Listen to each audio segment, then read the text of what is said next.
is a lifestyle. Sports cards and we live now. Jeremy Lee in the building and every guest that you ever needed. Sports cards after hours keep the hobby heated. Updates, hobby talk like you never seen it. Sports cards live and none could ever beat it. Sports cards is a lifestyle. Sports cards and we live now. Welcome to another episode of Sports Cards Live with your host, Jeremy Lee.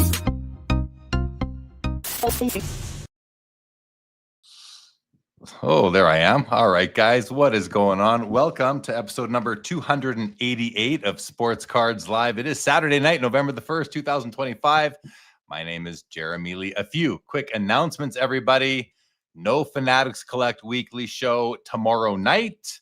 No shows next week, Saturday or Sunday. I apologize. I will be at the Sport Card Expo. Come to the social networking event hosted by myself and GP Sports at Arizona's next Thursday night. Can't wait for that. Expo is right around the corner. But this Monday, here on the channel, an episode of Booth Mates with Sam Genova will be coming to you live. We will be getting hyped for the Sport Card Expo. I am proud to announce, guys, that the Front Row Card Show is now a sponsor partner of Sports Cards Live. We will be having founder Dan Bliss on the channel for a quarterly show through 2026. Check out the frontrowcardshow.com for locations and dates near you.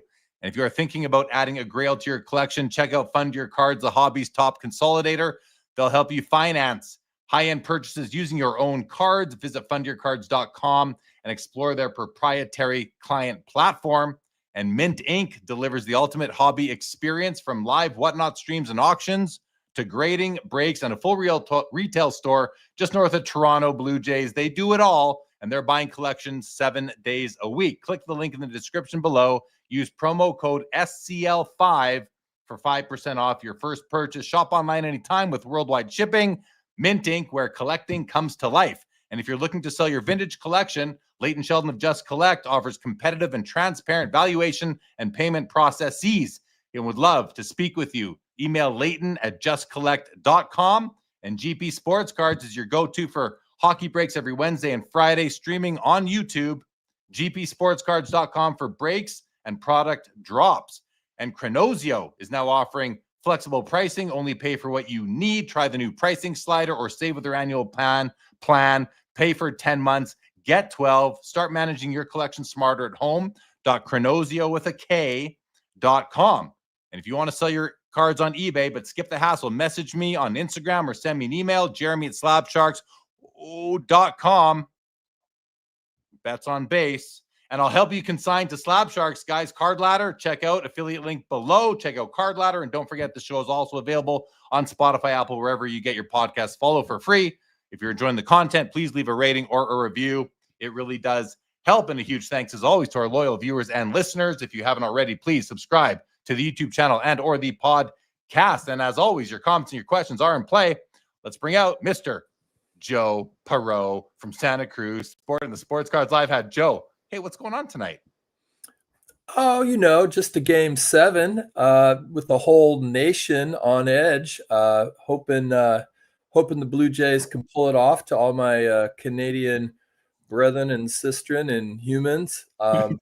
Sistren. But anyway, just glancing at the corner of my eye. But meanwhile, let's talk some sports cards. So I'm literally reading all the opening announcements, the sponsor ad reads. I got the Blue Jays right there, right beside me. I'm a few seconds behind, apparently, as you let me know, Joe. So, but I top of the 6th, 3-1 Blue Jays, 0 outs as far as I can see, 0-1 on the pitch count to Hernandez at the moment.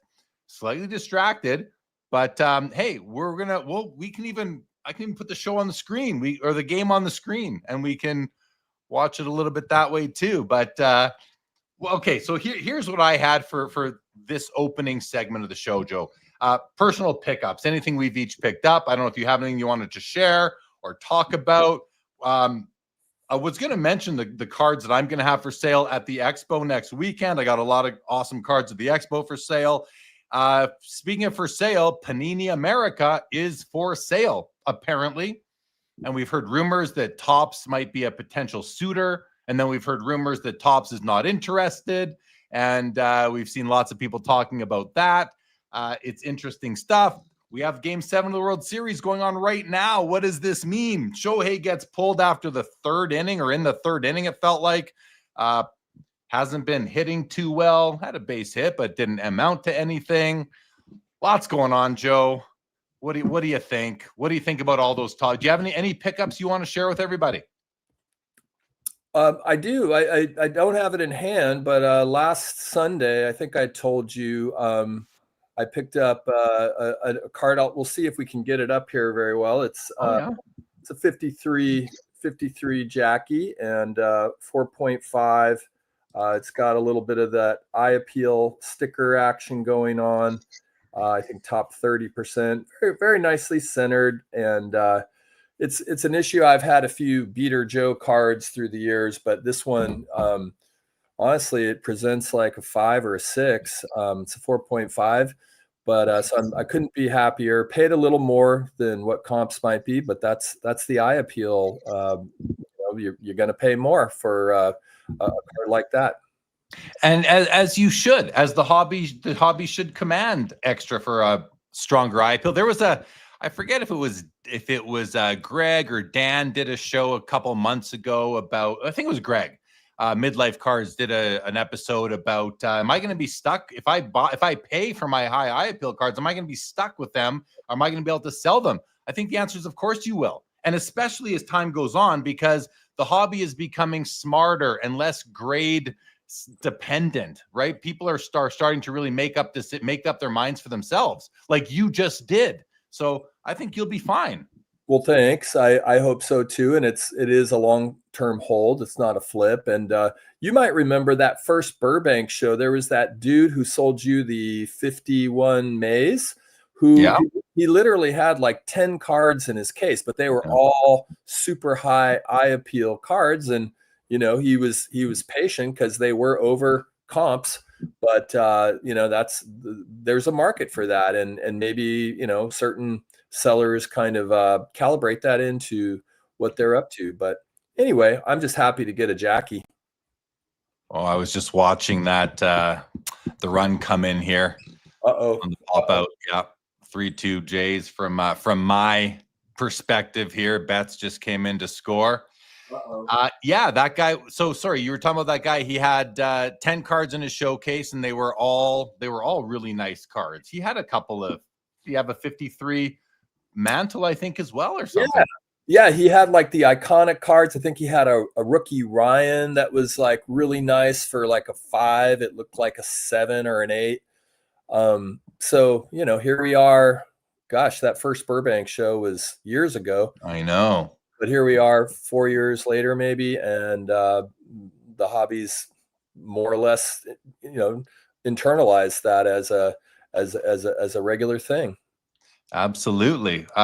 Here, what is Greg makes a comment. He says, eye appeal is continuing to mean more, and numbered grades are continuing to mean less, in my humble opinion. I completely share that opinion, Greg. I can kind of be really aggressive and say I don't respect the grade on a slab anymore. It's not I don't respect it as much as I just don't care what one random person. Oh shoot, is that another? I just don't care. I'm watching the game here. I just don't care what one random person thinks my card condition, the condition of my card is. But I shouldn't even say my card, because I don't submit cards for grading that I'm really, really interested in. I'd rather just buy the card already graded so I can buy an undergraded card. I mean, buying undergraded cards is the best.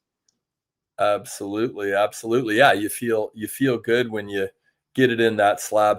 I'm a tiny bit distracted, Jay Lee, not only because of the game, but I got a pizza pie in the oven, so I might have to go scoop it here in a second. And then you go do what you got to do. Got my slicer, so but it's Halloween weekend. It's daylight savings time weekend. We got Game 7 of the World Series, LA Toronto, going on right now on my other monitor. Blue Jays, they got to get out of this inning. There's 2 out from I'm a few seconds behind.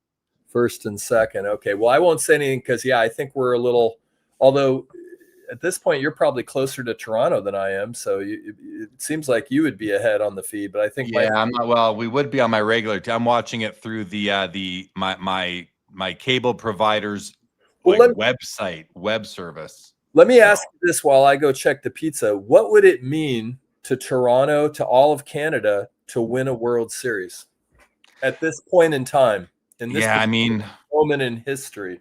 I clearly remember the 91 and 92 wins. And, I'm in my early 20s back then, and I'm watching these games at my girlfriend's house because her brothers and father were huge fans, and I was too. I mean, it was hard not to be back then. I still just think about John Olerud and Joe Carter and Devon White and Kelly Gruber and Pat Borders. And, I mean, what a team back then. Dave Winfield, what a team. Anyway, it would mean a lot. I mean, especially right now with the political issues going on between Donald Trump and the country of Canada. And I don't say the United States and Canada. I say Donald Trump and Canada. Yeah, I mean, it would be huge right now. It would be huge for Canada, but at the same time, it might piss Trump off even more. Maybe he'll get more pissed off at Canada. So I don't know, but I think that aside, it'd be huge. It'd just be huge, especially going up against Shohei Ohtani and the LA Dodgers. But there's still 3.5 innings left. Like, I don't want to get ahead of myself. It's only a 1-run game, and there's 2 men on base with they're full count, 2 out from what I can see. I'm not looking at the comments right now, guys, because I don't want to see if you know what happens here. But I want to see, obviously, this. Oh, that's gonna end it. Okay. Phew. Roberto, how could I forget Roberto Alomar? Sammy Hill, of course. Roberto Alomar. You can't forget Roberto Alomar. I can't forget it. Mookie Chilson. It's totally wild watching Game 7 with 50,000 hockey fans chanting and going nuts. The building is bouncing. I mean, I used to be in the bar business back in 2012, 13, 14, 15. And we had a location that, we had one location, and it was a spot where people came to watch sports. And when the Blue Jays made a playoff run, I think it was 2015, the Jays made a playoff run. I mean, we were packed it was so good for business. Canada loves the Blue Jays. The whole country loves the Blue Jays. And imagine if Canada had an NFL team. I mean, it would be the same thing. Canada already has a ton of NFL fans, but if there was an NFL team up here, holy moly. So it'd be amazing. You had an establishment, huh? Yeah, well, me and 2 partners had a place. Yeah. Yep. Cool. Yeah, we did for a few years. Luckily got out, but we sold it before the restaurants. Before the pandemic took down the hospitality business. So we got out just in time. Lucky for us. But just like we always talk about sports cards, when's the time to sell? Well, it's not good for the buyers. If now's the time to sell, it's not a good time to buy. Well, we sold that business at a good time for us, but not for the buyer. Wasn't that one of the topics for this show, is sort of when to, like, resisting taking profits, like when things go up high? I saw that. Yeah. That was something that John, basketball card guy, brought up when I was chatting with him. He said, the way prices and values in the hobby are going right now, they're so high, you're almost forced to sell cards and take profit. I'll let him, articulate that the way more in terms of how he was thinking. But that was one of his topics that he wanted to discuss. So, yeah, but it's something to definitely talk about. So, totally. Yeah. We'll save it for when he comes on, though, because I want to make sure that we get the right context for that. MGFS Sports Cards, what's going on? Jacob Dahl, the Habs won. All right, my wife will be happy. What's up, Anony? Jays are cracking under pressure. Says they need to get out of this inning with the lead, which they have now done. Bob Boozle, wish my wife had humble opinions. You're good, Joe. You're good. Alex says, I own plenty of slabs, never graded a card personally. Yeah, see, Alex Matthew Mendoza. Yeah, Alex, like I can't say the same. I've graded a few hundred cards in my life that I can remember, maybe a bit more, but not for a long time. And except for some, like, under $250 cards that I'm buying on ComC and sending straight to PSA from there. It's just so simple. It's hard not to for me to do it there when I'm not on all cards, but I've done it with like 10 cards in the last month or so. But other than that, that's really the only grading I'm doing myself. And I own way more slabs. I own way more slabs than I've graded. Rob Star, bacon pies and buying jackies. That's you, Joe. Here we are on a Saturday night. Well, it was actually last weekend, and I think you were doing the auction, and I was listening to you, and I was kind of, I pay attention when you're doing your Sunday nights. Sorry you're not doing it tomorrow night, but I understand. I pay attention. I was kind of like, is he going to talk about the Jackie? Is he going to talk about the Jackie? Because I'd had my eye on it for a while, and I didn't think you. I think you picked a different Jackie. I think you picked like not the Bond bread, but it was like a special. Maybe it was a schedule or something. I don't know. It was like an unusual Jackie that you dug into, and then there was like another 53 mantle and maybe a page. Oh, a satchel. Yeah. The page. Yeah. I remember the satchel. Yeah. Yep. Yep. Oh, base hit with none out for Clement. You'd be okay with an insurance run or two? I'd be okay with them more runs. Absolutely. Anony calls Dave Winfield, Paul Molitor, Jack Morris. That's right, guys. That's right. 92 and 9. What did I say? 91 and 92. Yeah, 92 and 93. I always forget which one. Thank you, Greg Cohn. Good to see you, buddy. Ricky Henderson. Oh, yeah, Ricky was. I barely remember Ricky Henderson on the Blue Jays. Alex says, I see plenty of Dodgers caps here in Texas. Never seen a Blue Jays cap. Well, we'll see. We'll see. Greg, I love Canada, and Jay Lee is my favorite Canadian. True story. Midlife. You're my favorite midlife Greg in the world. Unfortunately, G, I have so many American friends. I can't exclude all of them by saying you're my favorite American, but you're up there, Greg. You're definitely up there, buddy. VTG, the game even had old-fashioned bench. That's right, it sure did. It had a bench clearing. MG says Canada has their own football league, though. Yeah, I don't follow it at all. MG, there's 8 teams. 2 of them have the same name. It's not something that I'll cheer for the Winnipeg Blue Bombers, but I'm not a CFL fan. Foulball says, you're a Trump hater, Jay Lee. I don't think I said that, Foulball. I don't think I said that. Alex Matthews says, Game 7 of the World Series is the worst time to buy any of their cards. Absolutely. They do need to put up points, Anthony. Oh, Michael Stone. MG is Michael Stone. Yeah, it's not just you, Michael. It's everybody. I don't know what happened, but I got to see if I can find a way to change that. But yeah, I'm seeing everyone's, I'm not seeing your names. I'm seeing your handles somehow. I'm out of beer. Jeff Kent, Jimmy Key. Yeah, I've seen a lot of Jeff Kent cards on Instagram lately. Seeing somebody post a lot of those. The Cardboard Corner, when you sub to PSA through ComC, do you have it in hand prior to subbing to No, I don't, Cardboard Corner. Maybe you can. I'm literally sitting there buying cards on ComC and then immediately submitting for grading. Or I'm buying them on ComC's drop. Yes. Oh, we're going to score a run. Oh, he's going. He's going to get. Okay, there's the 4th run. Yeah, Cardboard Corner. That's what I do. I buy it on ComC's eBay account, pay for it. It hits my account on ComC, and I submit it straight for grading if I get it graded. So that's what I've been doing. Yeah. Brad's Vintage. Cito Gaston should make the Hall of Fame. First black manager to win a World Series and won 2 in a row. Did I ever tell you guys the story when I met Cito Gaston? I think I told it not too long ago. No? I don't remember it. No. This goes back it's not that long ago. I think this was it was probably the summer of 2023. My cousin, who lives in Ottawa, was getting married to her husband, who was from Switzerland, living in Ottawa, and that's where all Samuel. So they had the wedding in Switzerland. So me and my other cousin, my cousin, his name's Bobby. Me and my cousin Bobby, we are both, we're both married with kids and whatever, but just the 2 of us went together to our other cousin's wedding.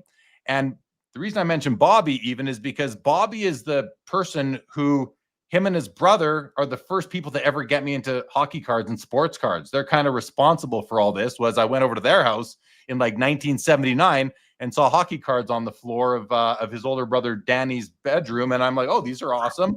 So anyway, we go to Switzerland. We're staying at a Marriott there or something, and we're in the lounge having breakfast one day, and I see this big, tall black man standing at the buffet, and I'm like, hey, Bob, I think that's somebody. That's somebody. I recognize that guy. He's like, I don't know who is. I go, it might be Karl Malone. Looks like Karl Malone. Okay, forgive me, guys.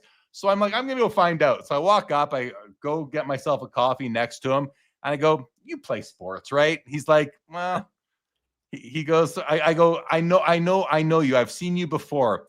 I go, you're not Karl Malone, are you? He goes, no. He goes, my name is Cito Gaston. And I'm like, Cito, of course, it's you, of course. We ended up talking for a little bit, and I actually sat down with him and his wife and his friends for like just a quick 2 minutes. But I was just chatting with him, and I ended up being like, I have a podcast. We talk about sports cards. You should come on sometime. He's like, yeah, give me a call. So I literally have Cito Gaston's phone number in my phone from 2 years ago. I never followed up with him. Let me see if I still have it. Oh, wow. I'm not going to show you his number, but there's his name in my phone. Call Cito right now. Let's bring him on live. Yeah, well, because he's not watching the baseball game right now, is he? So, but I was like, what is Cito Gaston going to talk about on the show? Well, maybe now I'll call him. Maybe I'll call him tomorrow. Say, hey, buddy, you ready to come on the show? But he was super nice and cool, and that's my Cito Gaston story. Well, I was there. I was there in 2019 when the Raptors won the NBA Finals against the Warriors. I was very sad. Klay Thompson, tore his ACL. I was hoping to push it to a game 7, and we lost. And I got to watch all of maybe 2,500 Canadians sing "O Canada" in the old Oracle. And it was actually kind of cool. I mean, really didn't feel very good to lose, but I was happy for the people who had that experience of winning a championship and being live in person. As your country means a lot to you in that moment, I'm sure. And just like when we won the gold medal in 1976 against the Russians, I think it was. You mentioned listening to another country's national anthem on your home turf, and just the way I feel when I'm at an event here in Canada, or I'm watching an event and you hear the other country being the United States, because I don't know if we ever have in the Olympics you do, but anyway, you hear the United States national anthem being sung, and there's people in the crowd, and I've been to hockey games and where I see Americans in the crowd singing the Star Spangled Banner, and I literally get butterflies in my stomach. I kind of well up a little bit, because I just feel like we're such good friends and neighbors, the Canadians and the Americans, even though it's been tougher for the last year or whatever. But I just know that, up here, we just love our American friends and family and neighbors. I say we, there was that booing event that happened whenever that was a while ago now. That's drunk. Those are drunk idiots. That's what that is. That's literally people who are just not thinking. It's a bunch of hooligans. It's not representative of Canada's view of the U.S. and of the American people. It's just not, so. Well, I mean, I'm rooting for the Blue Jays, not just because I think they're a cool Cinderella story this season, but as an A's and Giants fan, obviously the A's beat the Dodgers in '74, but then we lost, I believe it was 1990, or was it '88, where Kirk Gibson hit the home run off of Dennis Eckersley. So I'll never forget that. And then also as a Giants fan, the Giants and the Dodgers are, intense rivals, and a lot of bad blood between them, in a sports kind of way. So anyway, I'm definitely rooting for the Blue Jays. I'm taking honorary Canadian citizenship tonight. You got it. You got it for sure. Rated Rabbi David Spinrad says beat LA, who's now back in the LA area, I believe. David MG, which is now Michael Stone. Do you pay money? Do you pay the money for better picks on ComC before grading? I've never done that. No, I haven't. I didn't even know that I could do that. So no, I don't. Cardboard corner. I guess it would make me nervous not having it in hand. I'm not getting them graded because I want 10s. Like I'm literally buying the card on ComC, submitting it to grading. They're handling that. They're just the bulk submitter. They're handling it. It's literally 2 clicks. I don't have to fill out any form, nothing. And they're going to receive it back. And sometime in January or February, I'm going to see it show up in my ComC account. And that's going to be fun because as I was buying cards like every couple days, I think about 10 cards, like 3 one day, 2 the next day, 1 the next day, that kind of thing. I'm going to have a couple of weeks where every day or two, I'm going to have new graded cards hit my ComC account, but I'm going to end up taking delivery of them. Like these are, unless for some reason the grade indicates or I can see that like there's really something wrong with the card and I just don't want it because of the condition, not the grade, but because of the condition, then maybe I let it go. But for now, I'm planning to take him home. I like this. Len says, Cito told me about the first time he met Jeremy Lee. Yeah, well, we hit it off. I made an impression on Cito for sure. I feel like his real name is Clarence for some reason. I remember that from the back of a card. Clarence Cito Gaston. Maybe somebody can verify that. Maybe. Fact check me. So just on a quick point around the game, you know how Shohei gave up the 3-run homer, and who knows what's going to happen. But I'm wondering, you know, with him starting and the pitching and kind of the complicated rules where they sort of had to pitch him out of the gates, because if they didn't, they would have to pull him if he were to come in later. And his bat is so potent and powerful. I'm just curious. Then he got on base. You know, he's the leadoff hitter. And so what I was wondering is, would it have been smarter to maybe put him in, you know, batting 6th or 7th, so he was a little less likely? Because as it turned out, he needed like a 5-minute warm up, and that became controversy. And you know, we'll see what happens. It may not matter if the Dodgers come back, but if it does stay the way it is, I think that whole situation is just very interesting from a baseball perspective. Yeah, so many kind of weird rules, but that dead ball last night caught under the fence, crazy. Jeff Hart says, I can only imagine what Seablets is going through right now with his Blue Jays. I mean, he's got like $75,000 or something if they win this game. Yeah. Something big like that on a $3,000 bet, or $55K, something like that. He's not looking so ridiculous tonight, is he? Cito's watching this live stream instead of the game. His insight during the game would be legendary. Oh, it sure would be. It sure would be, no doubt. Maybe next year. I don't think we're going to get him tonight. Hey, that's right, Greg. Canada and the US equals BFFs. Attaboy. I'm with you on that for sure. Someone's watching hockey. What a goal by Connor McDavid.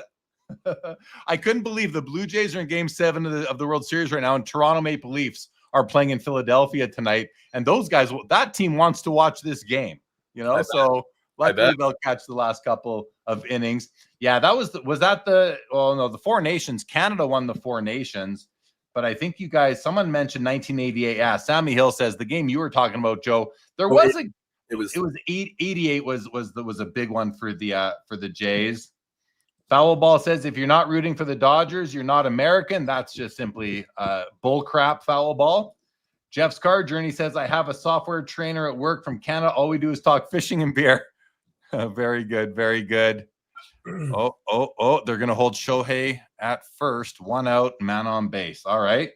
Aussie going for the Blue Jays as well. Attaboy, Brett S. Attaboy. It's time for a new World Series champ. Says Jacob Dahl. Orlando says, hello, everyone. Hello, Orlando. Hello to you, buddy. Yes, Treya Savage is coming on to lock up his MVP run. Raider Rabbi says, back home in Northern California, love being back with Giants, Niners, and Warriors fans and watching games in Pacific time. That's a man of your ilk right there, Joe, right? Yeah. Those are your... I'd like to get together with Rated Rabbi. I don't know. He's back in NorCal, so maybe we can connect. Come on down to Santa Cruz. Yeah, you guys would get along. I don't know if you've met already, but you guys would get along so well. For sure. Mike Nanya says, what does he say? Jeremy, I think of you and other Canadians as Americans. To me, we are all the same. I didn't even know you were Canadian at first. You know, it's funny, Mike, because like I really appreciate that comment. Some people would take that in a bad way and say, well, I'm not American, I'm Canadian. I don't take it that way. As a Canadian, I take that as a compliment. I do. And I feel like as people, we are so similar on both sides of that border. Oh, I missed. Did something just happen in the game because you're ahead of me? What a double. Hold on. Oh. Oh, the double play to take it down. Look at you, Vladdy. Vladdy is so happy. Here we go. We're going to do it. There we go. There's the game. Actually, we're going to go to this view so we can actually just still see what's going on up here. But we'll do it like this now, guys, which I don't know what's going to happen with this YouTube video. The podcast version of this will be fine because we're not going to do any audio of the game, but we have video. We now have the game on the screen. 9 more outs. Huh? 9 outs. 9 outs away from 9 outs away for the Blue Jays. Holy mackerel. This is crazy. Cito's given name is Clarence. There we go. Thank you, Brad. Thanks for that. Michael Stone wants to know, have I booked my flight to Strongsville yet? Not yet. I barely booked my flight to Toronto, which is next weekend. I'm not thinking about travel plans for Strongsville is it in March? It's in April. But Michael Stone, I'm coming. Like I'm coming. Joe's gonna come. We're gonna get Joe to find a way out there, hopefully. Right, Joe? I want to go. I definitely want to go. School, the calendar might have something to say about it, but if I can, I will. Jay's defense is stellar tonight, says Mook. Amazing double play. Vlad Jr. MVP. Brett Miles, double play. Vladdy is on another level. Well, how about when he stretched for that catch in, I forget what inning it was, right after the one in the feet, right after Varsho's in the field. I mean, yeah, for 2 incredible defensive plays. They're playing sterling defense, and you know, we say it in all sorts of sports. Defense wins championships, right? Absolutely. Dan's vintage 363 double play. Double Joe, it's on, says David Rated Rabbi. You guys will get together. That's great. VTG lost your Sportsnet feed. Uh-oh. Why does Dan say 6 outs? Is the seventh over now? It is. Yeah, no, it's 6 outs. He's right. It's going to the bottom of the 7th, so 8th and 9th. So it's down to bottom of the 7th. So right. Yeah. Okay. And Jeff McMahon too.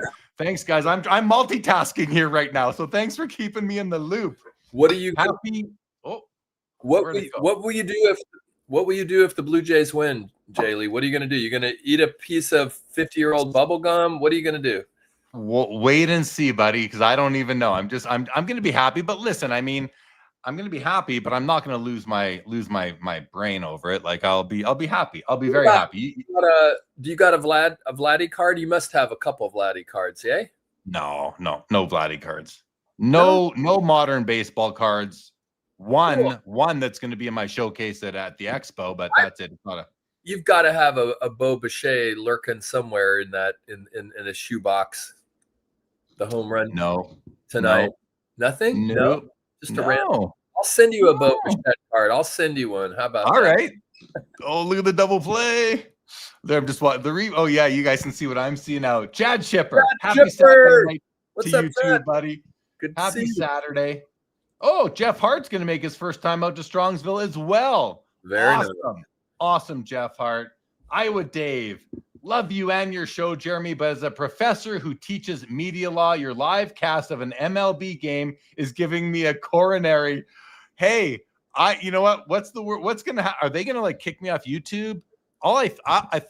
Maybe I shouldn't do this. Like, I really don't know. Can any YouTuber out there tell me if I should stop this right now? But We'll see. Jay Lee doesn't need express written consent from Major League Baseball, says Brad. Oh, Bob Boozle, I'm scared YouTube going to shut the show down. Are you actually Yeah, don't do it. All right. We'll take it off. We'll take it off for now.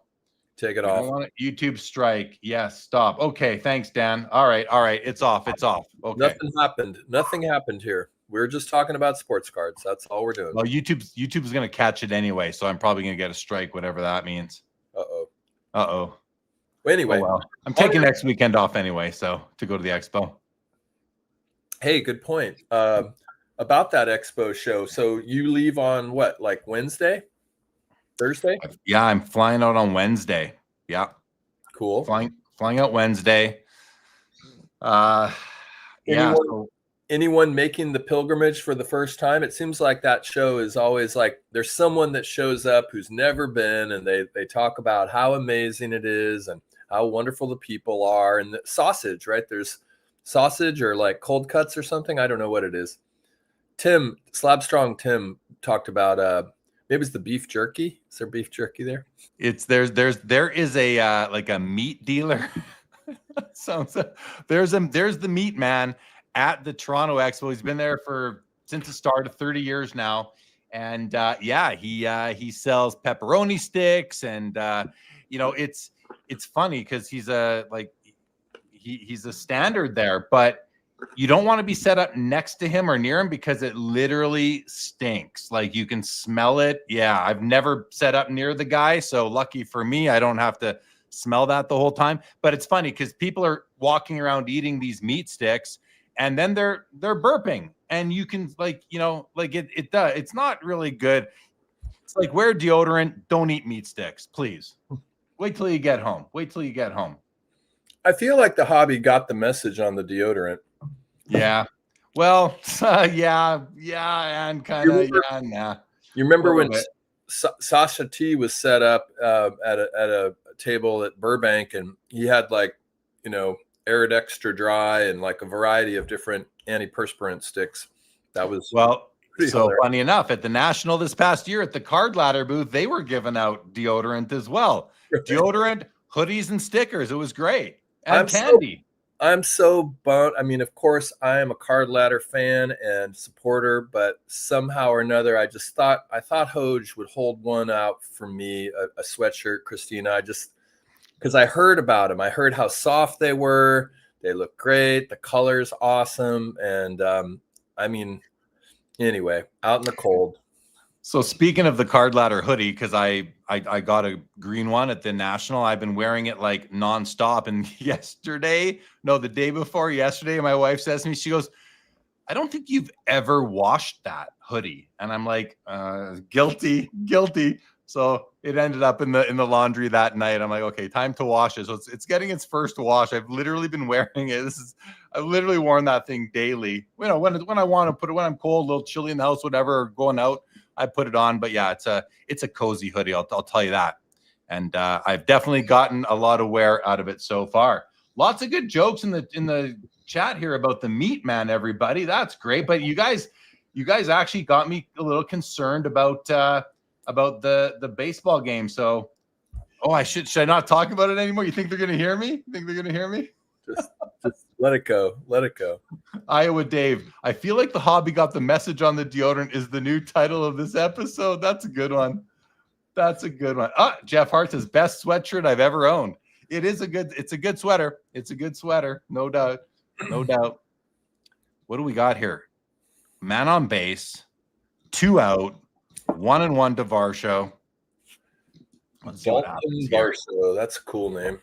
Okay, I didn't go to the top of the comments, guys, when we just started, but Laura, I want to say hello to you, Jacob Dahl, Foul Ball, Sammy Hill. Laura, what are the odds of an SCL World Series Game 7 happening at the same, right? How often do you get Game 7s, first of all? I think this is the first one since 2019, they were saying. Much less a Canadian team. On a Saturday night, too, right? I mean, Larry Gitlin from Nova Scotia, what's going on? Andrew, I clicked on this live for the first time only because of the title. You got me. All right. Welcome to the show. If you're still here, that was 40 minutes ago. Jeff McMahon, Sammy Hiltree on the Blue Jays from Northeast Ohio. I'm curious what's on Jeff Hart's want list when he goes to Strongsville. Mr. Hart, tell us what you're looking for these days. What are you going for? He's doing his basketball, his vintage basketball sets. He's big into that. That's his cream. That's his butter. That's his cookies and cream. How does it go? That's bread and butter. Bread and butter. That's his bread and butter. Foul ball set. Yes, episode 288 of this flagship show. 12 more to 300. Wow. That is true. That is true. 300. Cardboard corner. We've seen all you. Yeah, Dan's intro, found treasure. Nick Chen will listen while watching the World Series. Exactly. Yeah, that's what we're doing here too. Foul ball. I expect to see you, Jeremy, at the Front Row Card Show. I'll try to get to one for sure. I will try to get to one. Shout out Front Row Card Show. Dan Bliss, the founder, for joining the Sports Cards Live partnership team. I had another question about the Toronto. Am I misremembering, or did you used to have the party at Jack Astor's? Yeah, it was at Jack Astor's. We just moved it to Arizona's in April. We're going to do Arizona's again. It's just they got a bigger room. Okay. So we're going to do Arizona's again this time, and we'll see what we do next time. We'll see if we continue with that or not. Because I've teamed up with Grant Patterson, GP Sports Cards, to host the event. Upper Deck sponsors the appetizers, GP Sports Cards, a bunch of giveaways. So we're doing it there, just have a bigger space. Yeah. Nice. Are you looking for anything going out there? You selling, you buying? What are you doing out there? I'm going to have a lot of stuff to sell, a lot of cards from a couple of collections I picked up over the last couple months. It's going to be a lot of stuff that you just never see as well. So it's going to be fun. I know it's going to be fun for me because at the Saskatoon show and at the Lethbridge show, the last two shows I've done since I've had this collection, it's been like people are loving flipping through these binders and looking through cards, and they're just picking out stacks, and I'm selling stacks. Like, I did the one-day Calgary show as well, just a couple weekends ago, and people loved it. So is Saskatoon connected to Saskatchewan?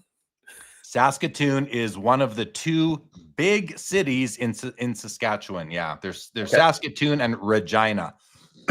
Okay. Yeah. Keep your No comment. No comment. What did I want to ask? What will it be like at the Expo if the Blue Jays win this game tonight? I think it'll be fun. I think people will be in a really good mood. I think that'll be what it'll be. Will it bring out more baseball? Will there be more baseball out? Just like Blue Jays? There's already lots of baseball there. I mean, Vladdy Guerrero Jr.'s cards have been selling well since he entered the league. His cards have been doing well for 5, 6, 7 years now. His cards have been very popular. Right. But with the World Series, I think you might see more interest in some of these other players, like Trey Savage, probably going to be very popular. I searched Addison Barger. Yeah. Bar show. Like, I think you're going to see people. You're going to see a lot more casual, like non-collectors, like new people coming looking for Blue Jays cards. That you'll see for sure. Doesn't mean they're going to stick around or migrate their way into hockey or basketball or other baseball, but you'll see. Let's get you into a Yes Savage card. Really, I think it's time. I think it's time to just take the plunge into. I know you rarely buy any cards of anyone that's not a proven Hall of Famer GOAT, but feel the spirit of the Blue Jays and Yes Savage, or at least a Vladdy. Yeah, I mean, you know what? Probably not going to, but yeah, I don't know. Just baseball cards just don't, like, modern baseball cards just don't do it for me. I don't know. I prefer I love vintage. Yeah. I love some 90s, but I've got a confession to make. I'm not going to show anything yet, but I did experience the FOMO. I prospect. It's not even really prospecting. Well, it is. It's risky.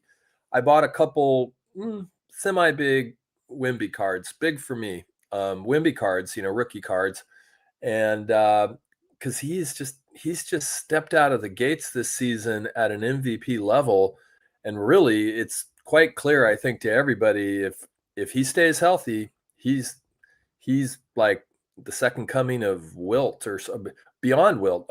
Wilt meets Steph Curry. I mean, it's crazy. Greg Midlife, my want list for Strongsville is a meal with Jaylee and Joe. That's my want list too. Iowa Dave, my daughter steals my clothes. I forbode her from touching my card ladder hoodie. Nice. Anyone watching items ending on golden tonight? Not yet, not here yet, but we may get there. Thank you, Hodges, for giving the video a like. No, Stone, I'm not going to Philly next month. Pre-war says Strongsville, such an awesome show. Can't wait. Would love a 54, 55, or 56. Ted Williams and a 54 and 55. Jackie. Great cards. Great cards. Are you watching? Are you watching? Solo. Okay.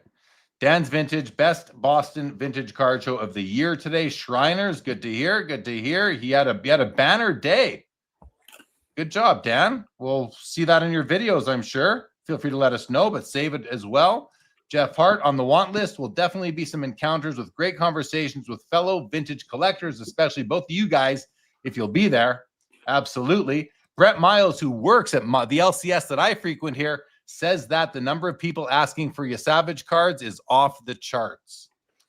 Yeah, not surprised. He's a likable pitcher for sure, although he did just give up that home run. We'll see what happens in the rest of the top of the 8th here. Close game, 4-3. Savage is the new Macho Man, says Mookie. I used to have Joe Carter's rookie card. I don't have a Joe Carter anymore, but I had it for many years. I had his Donruss. Great card. Wemby is truly a unicorn, says Michael Stone. Says Jeff's Card Journey. Joe, tell us about your recent eBay purchase and the U.S. Postal Service. I'd prefer not to.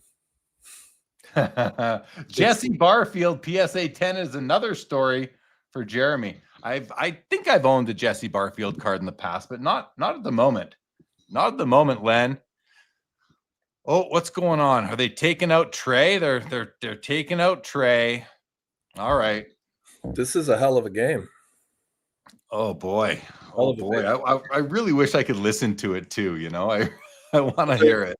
I mean, we could potentially. Yes, this is fine. Hey, so listen to any content this week? I got a commercial going on. Do you listen to any content? You listen to some of the perspectives on this whole Panini thing, the top. Yeah, or whatever. I listened. All the only content I listened to this week was really to prepare for tonight and just see what people are talking about in terms of the Panini being put up for sale, which I'm glad I did, because if I wouldn't have done that, I wouldn't have realized that, Topps is maybe not a potential suitor. Like I've been busy with other things this week, even like sports card worldwide.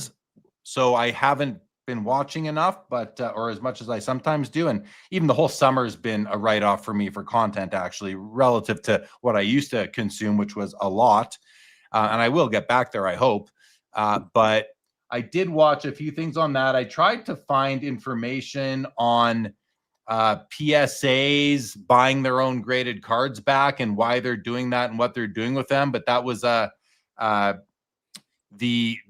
one of the topics for tonight is PSA's sort of concerning business model. And those were that's what John, basketball card guy, and that was his other topic that he wanted to talk about tonight. So we'll get his thoughts on that. And then I kind of took his topic after talking to him, and I kind of went and looked at, okay, what is this about? So I checked a few of the usual guys that talk about these things, the Dan the Cardmans and Neos and Dustins, and tried to see what people were saying, but I didn't see anything about that. So I might have just missed it. But Stone says, other than a couple of brand names, why would Fanatics want Panini?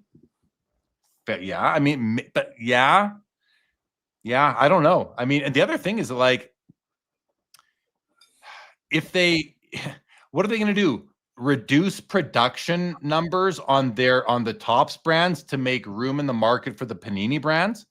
Like, I don't know why they would need to do that. If I'm Topps, I'm saying hello and goodbye to Panini forever and just letting them go away. I don't think I care at all about Panini. So yeah, I don't even think they'd care about those brand names. They have their own brand names to compete with them.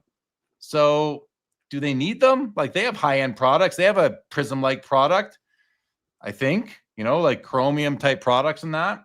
Brad's Vintage, the Fanatics doesn't buy Panini, cannot imagine them having value to anyone else. Yeah, I don't know what happens there. Unless it's like a leaf or something like that. I really don't know. Dan's Vintage says they are going to flatten Panini to accentuate the meat. That's a good one, Dan. Sandwich jokes. Yeah, I get it. I love it. Vintage says sad month for SGC. When Tag graded more cards than them, they are circling the drain. Okay, well, there's 3 of those outs, only 3 left. Oh my God.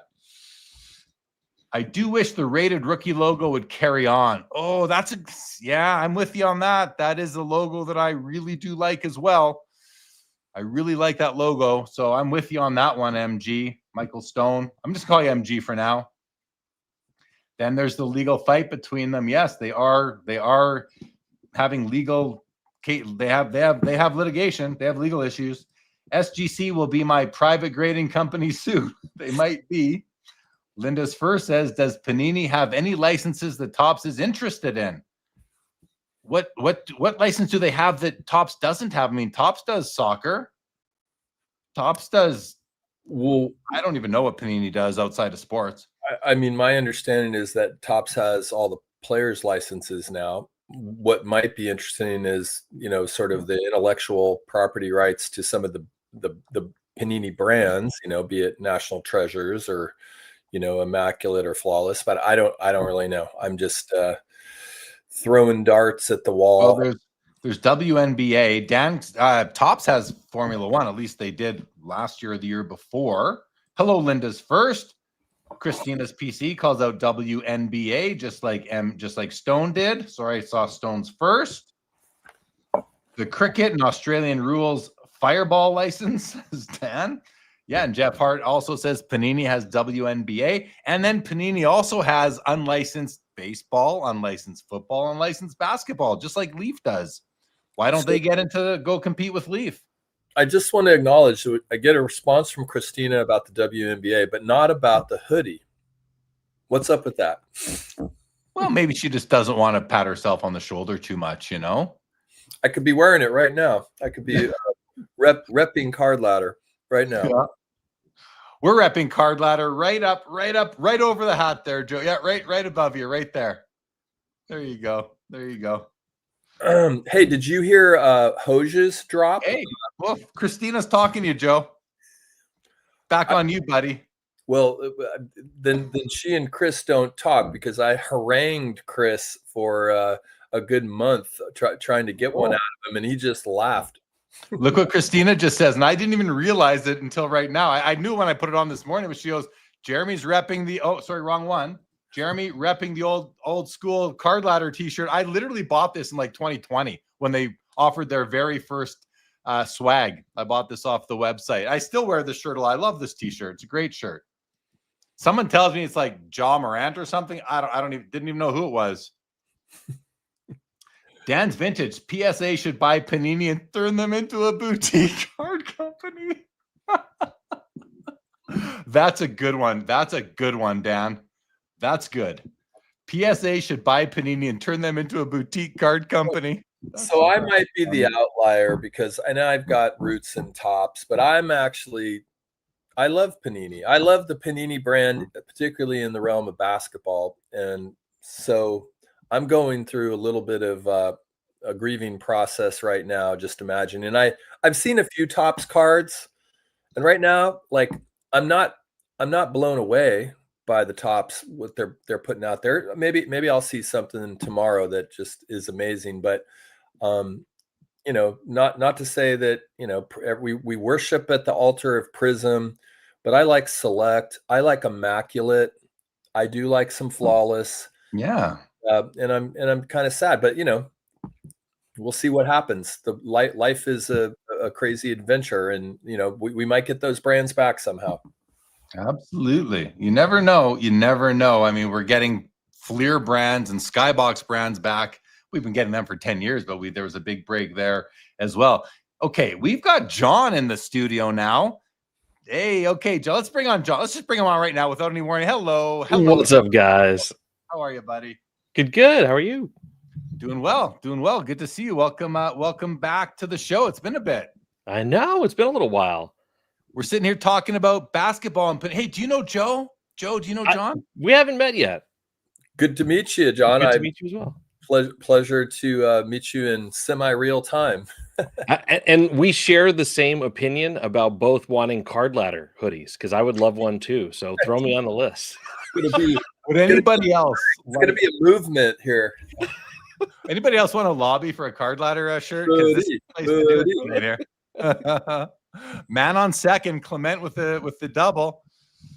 All right, we'll see what happens there. Yeah, so John, we're just talking. I mean, you're a basketball. You only collect basketball cards. We have topics we're going to talk about with you. I want to get to them, but why don't you jump in, opine in on your thoughts on, first of all, is there any reason for Topps to acquire Panini's licenses or the company at all if they'd be interested? Like, why would they if they already have competing brands? Interested in your thoughts on that, and then let's start with that one.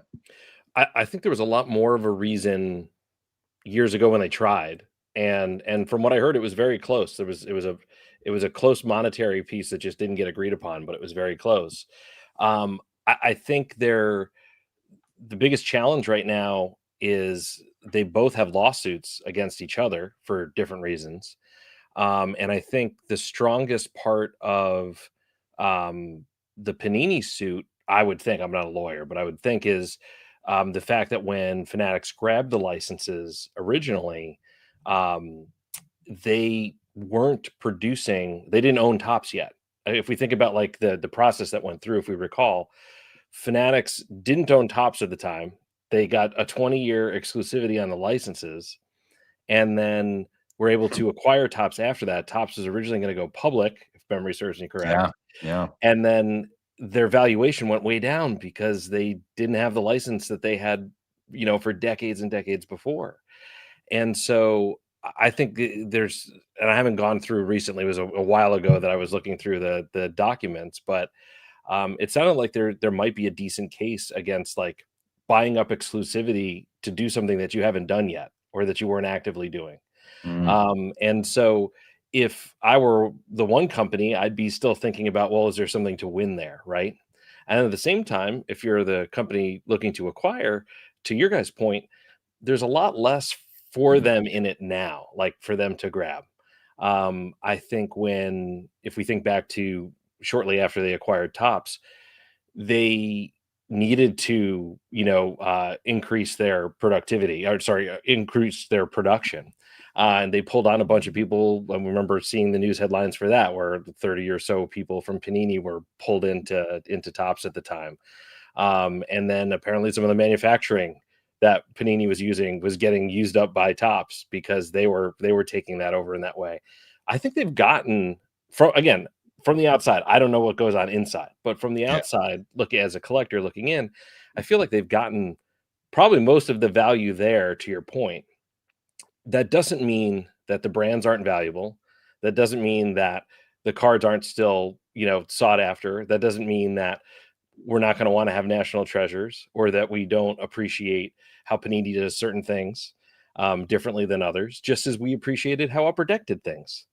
And, and how some of these things, just even when they lose the license, we still will go after, as you were just mentioning before, like the fact that metal is back, and the fact that, you've got some of these Skybox, Fleer Skybox properties that are owned by Upper Deck being reproduced now in new products, and people like them, people still want them. I mean, the platinum portraits that they just did again. Oh, like it's one of my favorite what you're cards. saying is, you're saying maybe Topps does acquire some of the licenses for the brands if Panini's not going to use them. But if I'm Panini, I go the route of Leaf, and if I want to keep a company if I want Panini America to survive, I just start making unlicensed cards. I save all those royalties, and I still pump out these brands that people love. I think that's what they're going to do if they don't sell. I think I heard that the old man died from Panini Italy or whatever. So maybe because of that, they have a different direction. That if that changes what they want to do, then fine. But if I'm Panini, I'm competing. I'm sticking around, and I'm just making the unlicensed products because Leaf has proven that it can be done. It can be done well. It can be done profitably. So, yeah, and I think as far as I knew, that was their plan moving into this was, and same thing before when Topps didn't have the license to the NBA. It didn't mean they didn't produce, cards of basketball players. They did. I collected plenty of them. They just didn't have the license, so they had to do other things, come up with creative ways not to show those logos.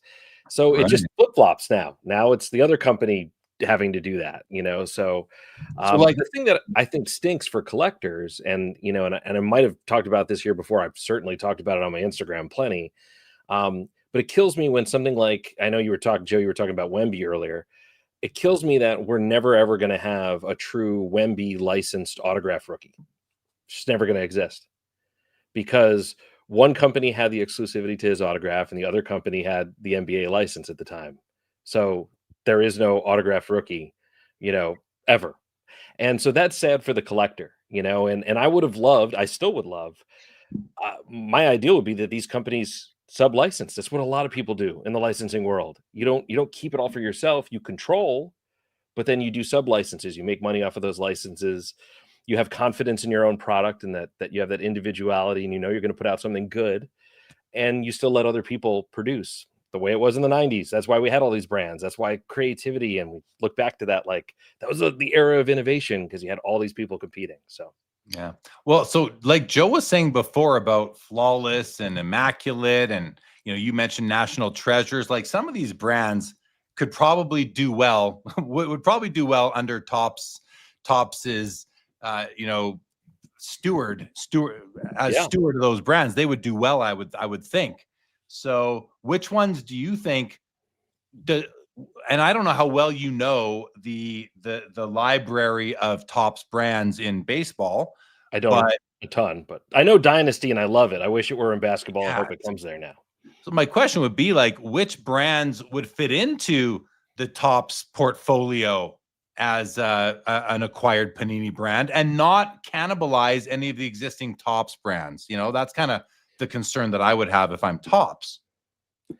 I think that's a challenge, and it may even be the kind of thing that you bring them in as inserts or you mix them. Like some of the stuff that we're seeing in the current Topps products now, the new basketball release, we're seeing, some of these things that came back from back when I was a kid. I remember when they did Chrome last year, they brought back Youthquake, and I was like, oh, I remember that set when that came out, and so I think they can mix those in and even insert them into products. I love it when they put a Chrome card in a paper product.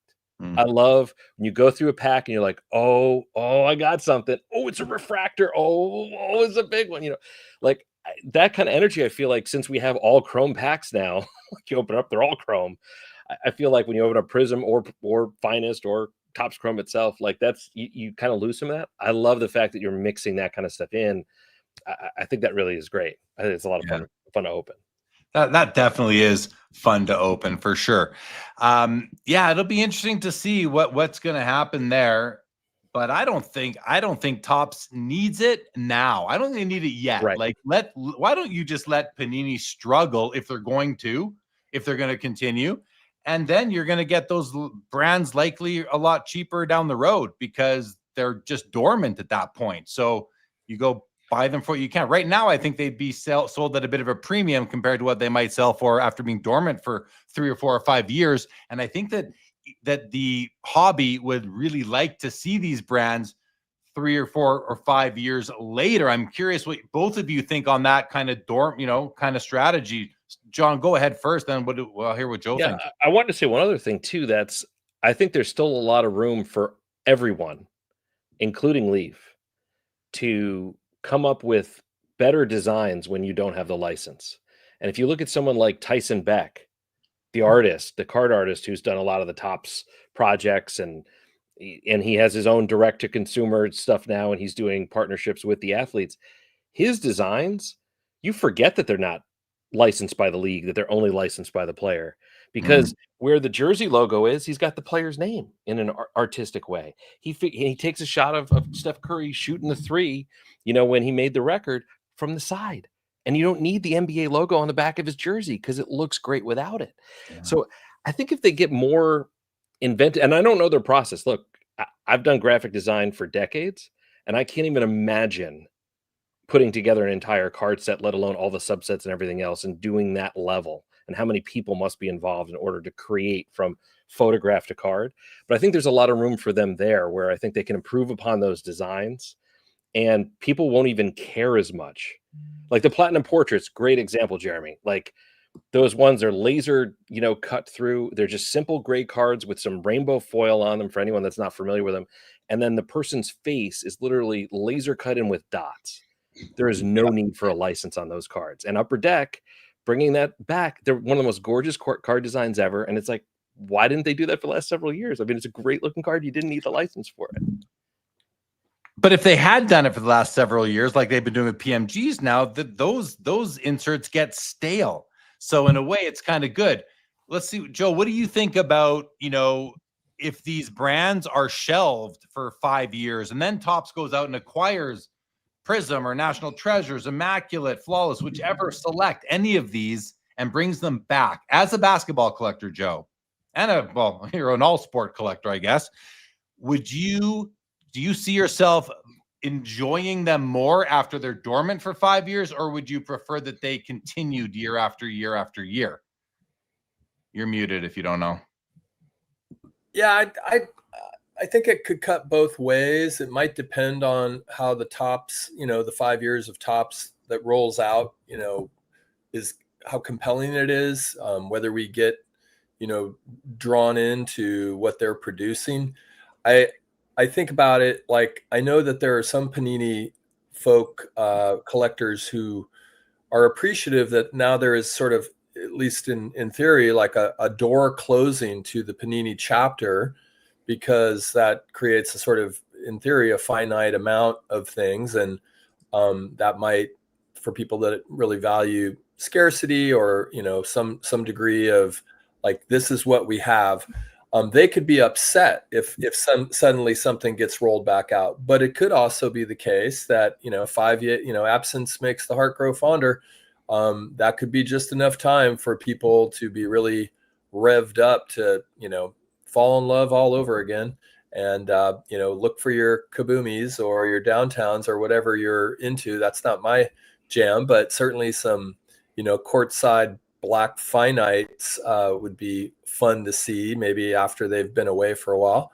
So I think it could kind of cut both ways. A lot would depend on what Topps does in the next, in that 5 year window, that maybe creates new buzz that might even make us forget about Panini to some degree. Joe, to your point about the like thinking about some of those most popular inserts like Kaboom, the NBA logo on that for the NBA cards is not the thing you see the biggest. It's the big Kaboom logo that they own. Right. And so I think they could very much continue with that and have a lot of success. Yeah, absolutely. Well, we'll see what happens there. We're in the final inning, the final batting inning for the Dodgers right now. So it's a big 3 outs here, big top of the ninth, if we've ever seen one. I'm going to swing through. I was just you're reading the comments. Did you want to go with that? Well, what were you going to say? Well, I see John's displays in the background, and then two of those players are my favorite players, Curry and Durant, and then one of them is Jay Lee's favorite player, Shaquille O'Neal. So I guess I'm just surprised we haven't, had you on sooner. I know you've been on the show. Maybe we have been on a show together like a few years back, John. I have a recollection, but let me ask you this. I think this is Durant about to hit 30K this season? Is that yeah, I don't know where he's at now. It's got to be close. He's pretty darn close. What do you make of Durant's collectability, market, long term? I'm curious. With you've got the OKC jersey there. I would only have him in a. I got a shoe from his locker room that he signed too, right underneath it. Yeah. And I'm a big Durant fan. Collected him since his rookie year. Is one of the few people I've collected since their rookie year. His market has gone way down over the course of time, which I think is strange.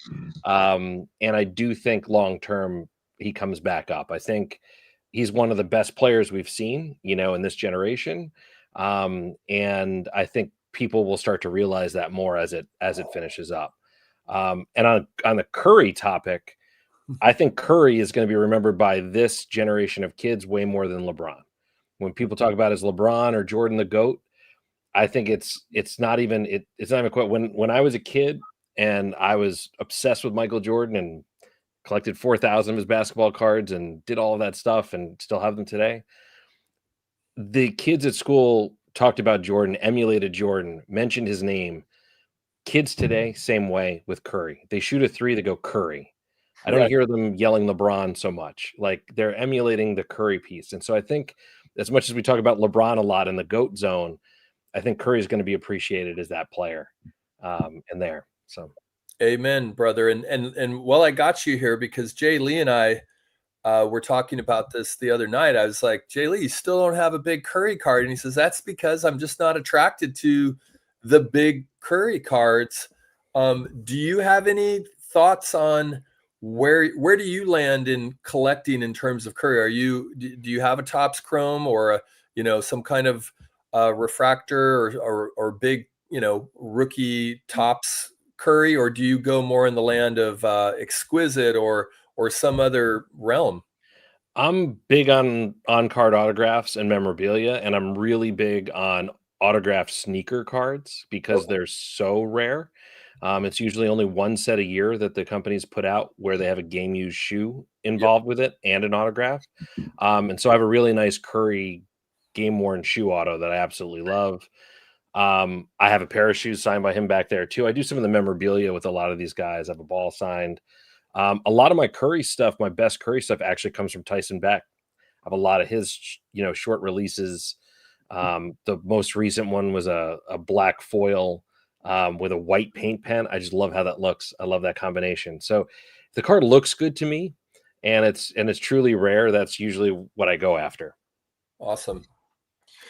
I'm like a minute behind in the game right now, so I'm watching it, but I've turned off the comments so I can't see what anyone's saying because they're getting ahead of me. So please don't say anything. Don't say anything. It's the only time I have baseball on during the year, by the way. What's that? The only time I have baseball on during the year is right now. Yeah, World Series for me too, and I'm way more interested with the Blue Jays in it for sure. Of course. Here we go. Christina said, Chris Hoge wants Christina to stop holding out on these hoodies, please. Bob Boozle says, Mr. Wonderful, please buy Panini, make Brian Gray the CEO, and hire my wife for an 80-hour a week job.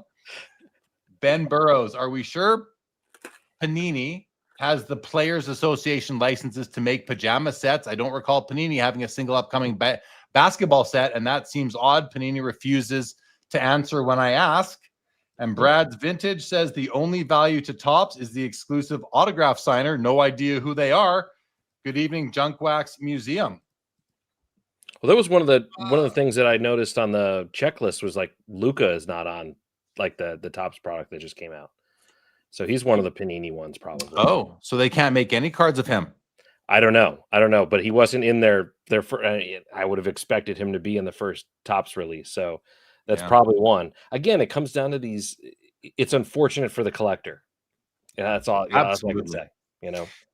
Let's switch it up, John. Because let's switch it up for a second. And sorry, John, you happened to come on the night when we're watching the Game 7 of the World Series. So, but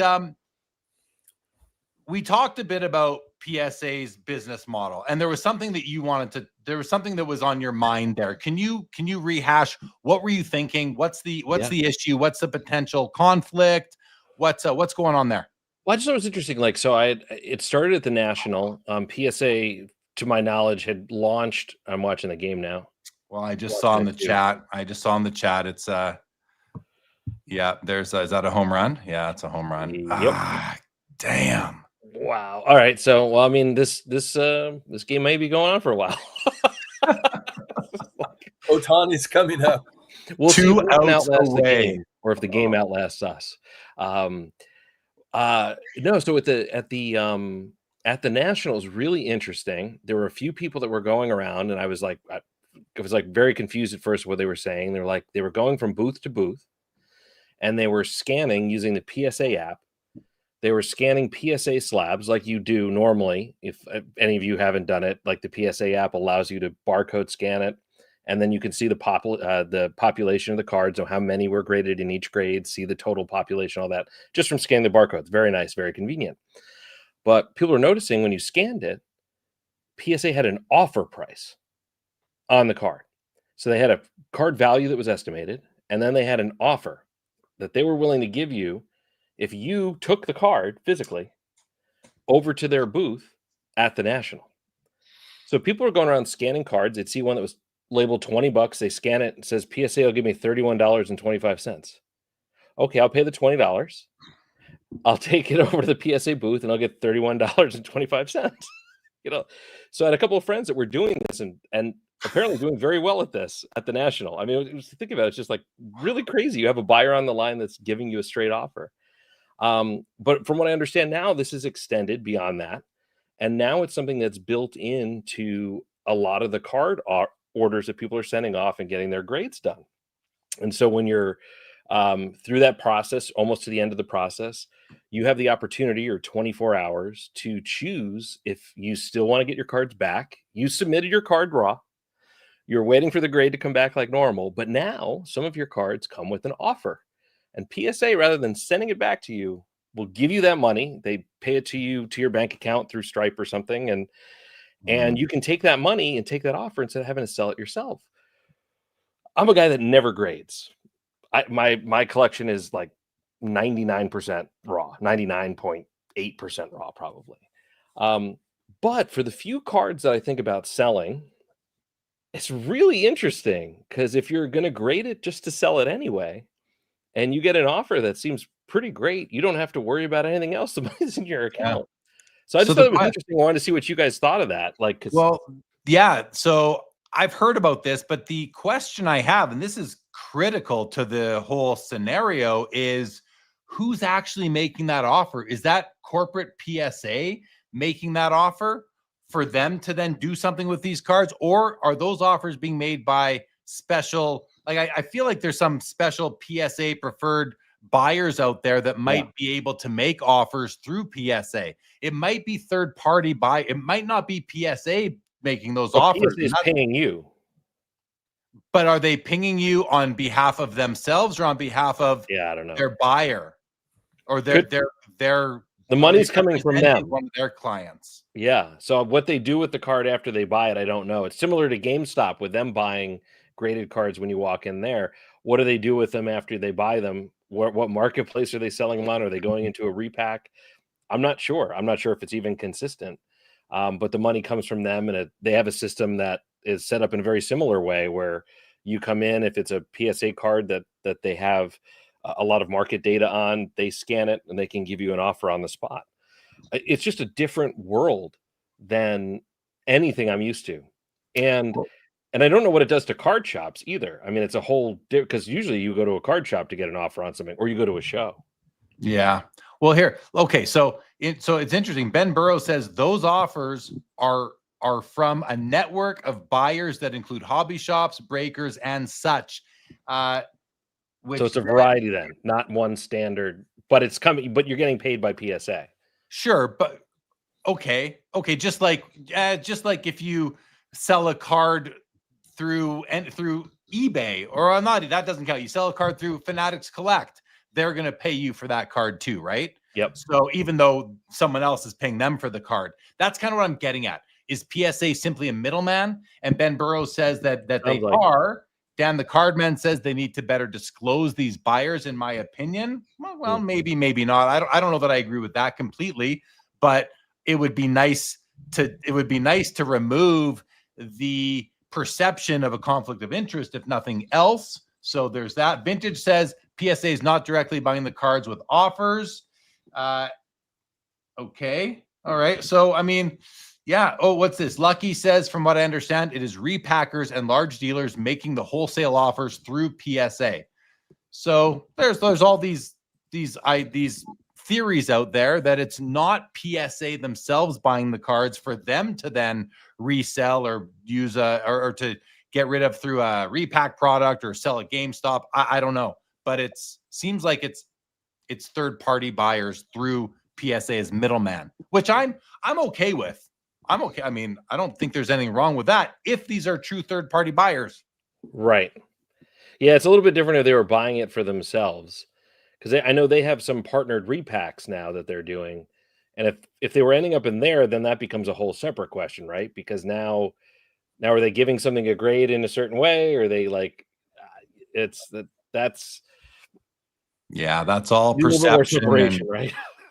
absolutely. And you know what? I mean, if there is a crack, then people will sniff it out and talk about it and share, because what I mean by a crack is a potential perceived conflict of interest. And if there is, we're going to hear about it. And as we should, right? So I think Dan the Cardman's idea of being more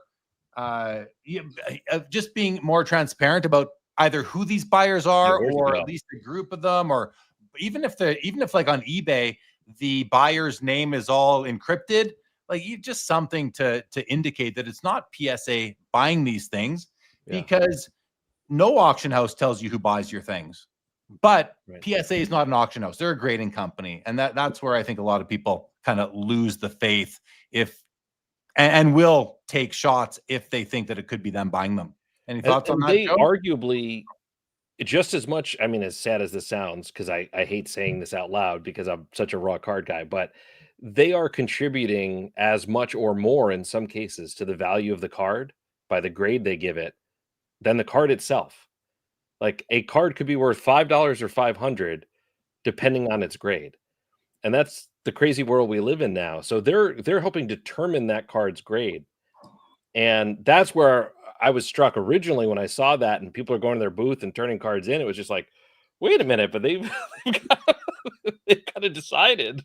They're kind of telling you what it's worth, and by the way, we'll pay for it, and it's like, that's part of assigning that value, I think we can expect PSA to enter a whole bunch of different sort of business lines, because they're eventually going to go public. It's inevitable, and they're going to need to show that they've got all sorts of revenue coming from everywhere. And especially if the Pokemon craze dies down a little bit, I mean, that's got to be on their mind. It's got to be on their mind, because that volume is nuts. The volume is nuts. These are not silly people. These are smart people. They know that cycles come and go, crazes come and go, fads come and go. And if they lose, like what? I mean, the numbers that just came out on Gem Rate, it was like 70-something% Pokemon versus 30% sports. So, man on base. At least I'm a minute behind all you guys. So it's interesting, but it's not like, I wasn't sure when we talked what the scenario was here. I'm not as concerned, because I could be way wrong, but I don't think it's PSA buying them for their own use. But if it is even partly, then there's an issue, I would say. Yeah. Joe, you have any thoughts on this line of discussion? Not so much. I mean, I think it's always good to keep our eyes wide open about potential conflicts of interest. I think maybe the trend that's a little unsatisfactory to me is kind of less and less people wanting to hold their own cards, and myself included. I've got cards up in Tigard, Oregon, and some of them I will have in hand at some point, and some of them I may never touch. So in the interest of reducing friction, right? Because that's how commerce is sort of lubricated with less and less need to go to the post office, list a card. It's getting to the point of just a button here or a box there, and you're transacting. I like that, but it also seems to have underlying it an overall momentum in the hobby space and the industry of people being more concerned about just the transaction and the finances of it rather than the collecting. And I hope that doesn't sound like an old man get off my lawn, but I agree. it's a little concerning in that regard. Ben Burrows says that I believe the offer can be made before any card is even graded. So when the grade becomes active, the offer is there immediately. I had heard that before. And I even think I heard that directly from the president of PSA, Ryan Hogue, in August. I think he told me that was something that was either coming or already there. So that just puts them as the middleman, not an auction house, not an auction company, simply just a more traditional middleman, which I don't have an issue with that. The potential perceived conflict, though, is the bias grading, potential to bias grading to just inflate the value of the cards that carry the brand, because the PSA brand, a lot of it is based on what it's based on what those cards sell for, And like you said a few minutes ago, John, you can buy a card for $100. The card itself is $5, and the plastic and little slip of paper are $95. And that's the thing that I think is where the Kool-Aid comes in. That's where the hobby is drinking. It's not even just the PSA Kool-Aid; it's the grading Kool-Aid. But the PSA is such a monopoly sort of thing in the space that it really does become PSA, right? There are just such a mammoth. Yeah, they own so much of the market share on it. Yep. Yeah. So really, what they do is the grading market, and so I think that the hobby's been drinking the Kool-Aid. I think the hobby continues to drink the Kool-Aid. I think fewer and fewer people though are feeling the effects of it, and they're starting to realize, wait, why are we spending so much money on plastic? Now, some may say, but you're not spending money on plastic. You're buying the opinion. You're buying the brand. The brand. I mean, the brand is the LA Dodgers and Shohei Ohtani or the Chicago Bulls and Michael Jordan. That's the brand, not the plastic in the holder, but the plastic in the holder in our hobby is the brand. It does command value, and it's kind of sad. I think it makes us all look like a bunch of fools, to be honest, that the plastic is worth more than the cardboard. 100% agree, being a raw card guy. And it's funny, Carvin called me because I made a comment on a post when the Jordan Kobe dual logo man was sold and made all these records. And everyone else is like, this is great, what it's going to do for the market, all this stuff. And I was like, let's just take a moment and realize that this card is a PSA 6. And that means that someone bought it for the card and not the grade. Because every time we hear a headline about one of these baseball cards or a Gretzky or any of these cards, it's always about it's a PSA 10. It's the highest graded sold on auction. It's not about the card anymore. It's about what grade it was given. And that, like the Jordan Kobe, totally swept under the rug. It was a PSA 6. Like that's like, normally that would be a bad thing for a modern card, but it didn't matter to that card because that card had everything going for it. And so I think we see it's a one-on-one, right? If it wasn't a one-on-one, it'd be another story. Yeah. Oh, 100%. But that's the thing. Like, I was so happy to see that people were legit excited about the card and not talking about the grade for once. Because every time you hear that record, it's always about the grade along with the card. Most of the times more it's the grade than the card itself. So yeah. And to Joe's point, like earlier, I say this a lot. I'm doing a show tomorrow. I just decided I was going to do it tonight. The promoter reached out and I was like, I'll do it, But more often than not, when I go to these shows now, kids are treating cards like a commodities market. They come up, they don't care what the card is. All they care about is, can I get it at a certain percentage of comps so that I know that I can sell it for a certain other percentage of comps 5 minutes from now. And that's sad because they don't have pride in what they have. They wouldn't care if it's a basketball card, a Pokemon card, or if they were selling gold. It doesn't matter to them. They know they have a margin. They can make it immediately. So, I mean, what do you guys think of that? Because part of the reason I collect cards is because they bring me joy and brings me back to remembering things. It just feels like the kids these days don't feel that way. Again, not to sound old, Joe. No, but you're both right. I mean, that's just where we're at. It's the comp economy. That's what we live in, and that's what kids are doing. They're trying to make money, and they're finding that they can make money in sports cards. I mean, it's not the whole hobby, though. That's what I think some people often forget, is that is not the whole hobby, at least not yet. Now, if the hobby is only filled, like if anyone in this that is in the hobby who is like 25 years old or younger, let's say, and that's all they're doing, well, then in 20 years from now, maybe that's all they're still doing. And then the hobby is simply a bunch of commodities being traded back and forth. Old guys like us, by the time we're gone, we're not going to be here to collect anymore. And the cards that we collected because of the cards, not the slabs, are going to be, who knows, maybe they'll be commoditized as well and become just trade bait, trading tokens for these people, for these just flippers, as we call them, the Zion case carrying people, right? I mean, maybe it goes that way down the road. I don't think so. I think humans have the innate desire to collect things and not just go make money. I mean, if they did, we'd all be flipping all the time. But there are so many real collectors in this hobby still, and we way outnumber the flippers, the collectors do. I think we outnumber them in terms of people, but not in terms of volume. Well, but okay, fair. But what era are we talking about? Like, we're talking about ultra modern, right? They're almost mostly exclusively, yes.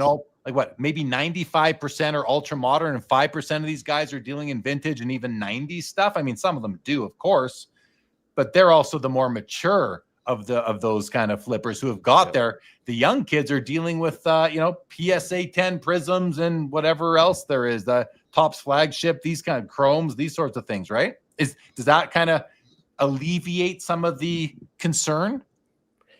I think to a point, but in the end, I feel like that it's the way, like I got into cards because my dad collected them when he was a kid. And this is a story that a lot of people have, right? But he had 2 mantles. One was a 59, one was a 63, and then a bunch of other guys, Willie Mays and Koufax, all these guys. And he gave me his collection when I was like 9.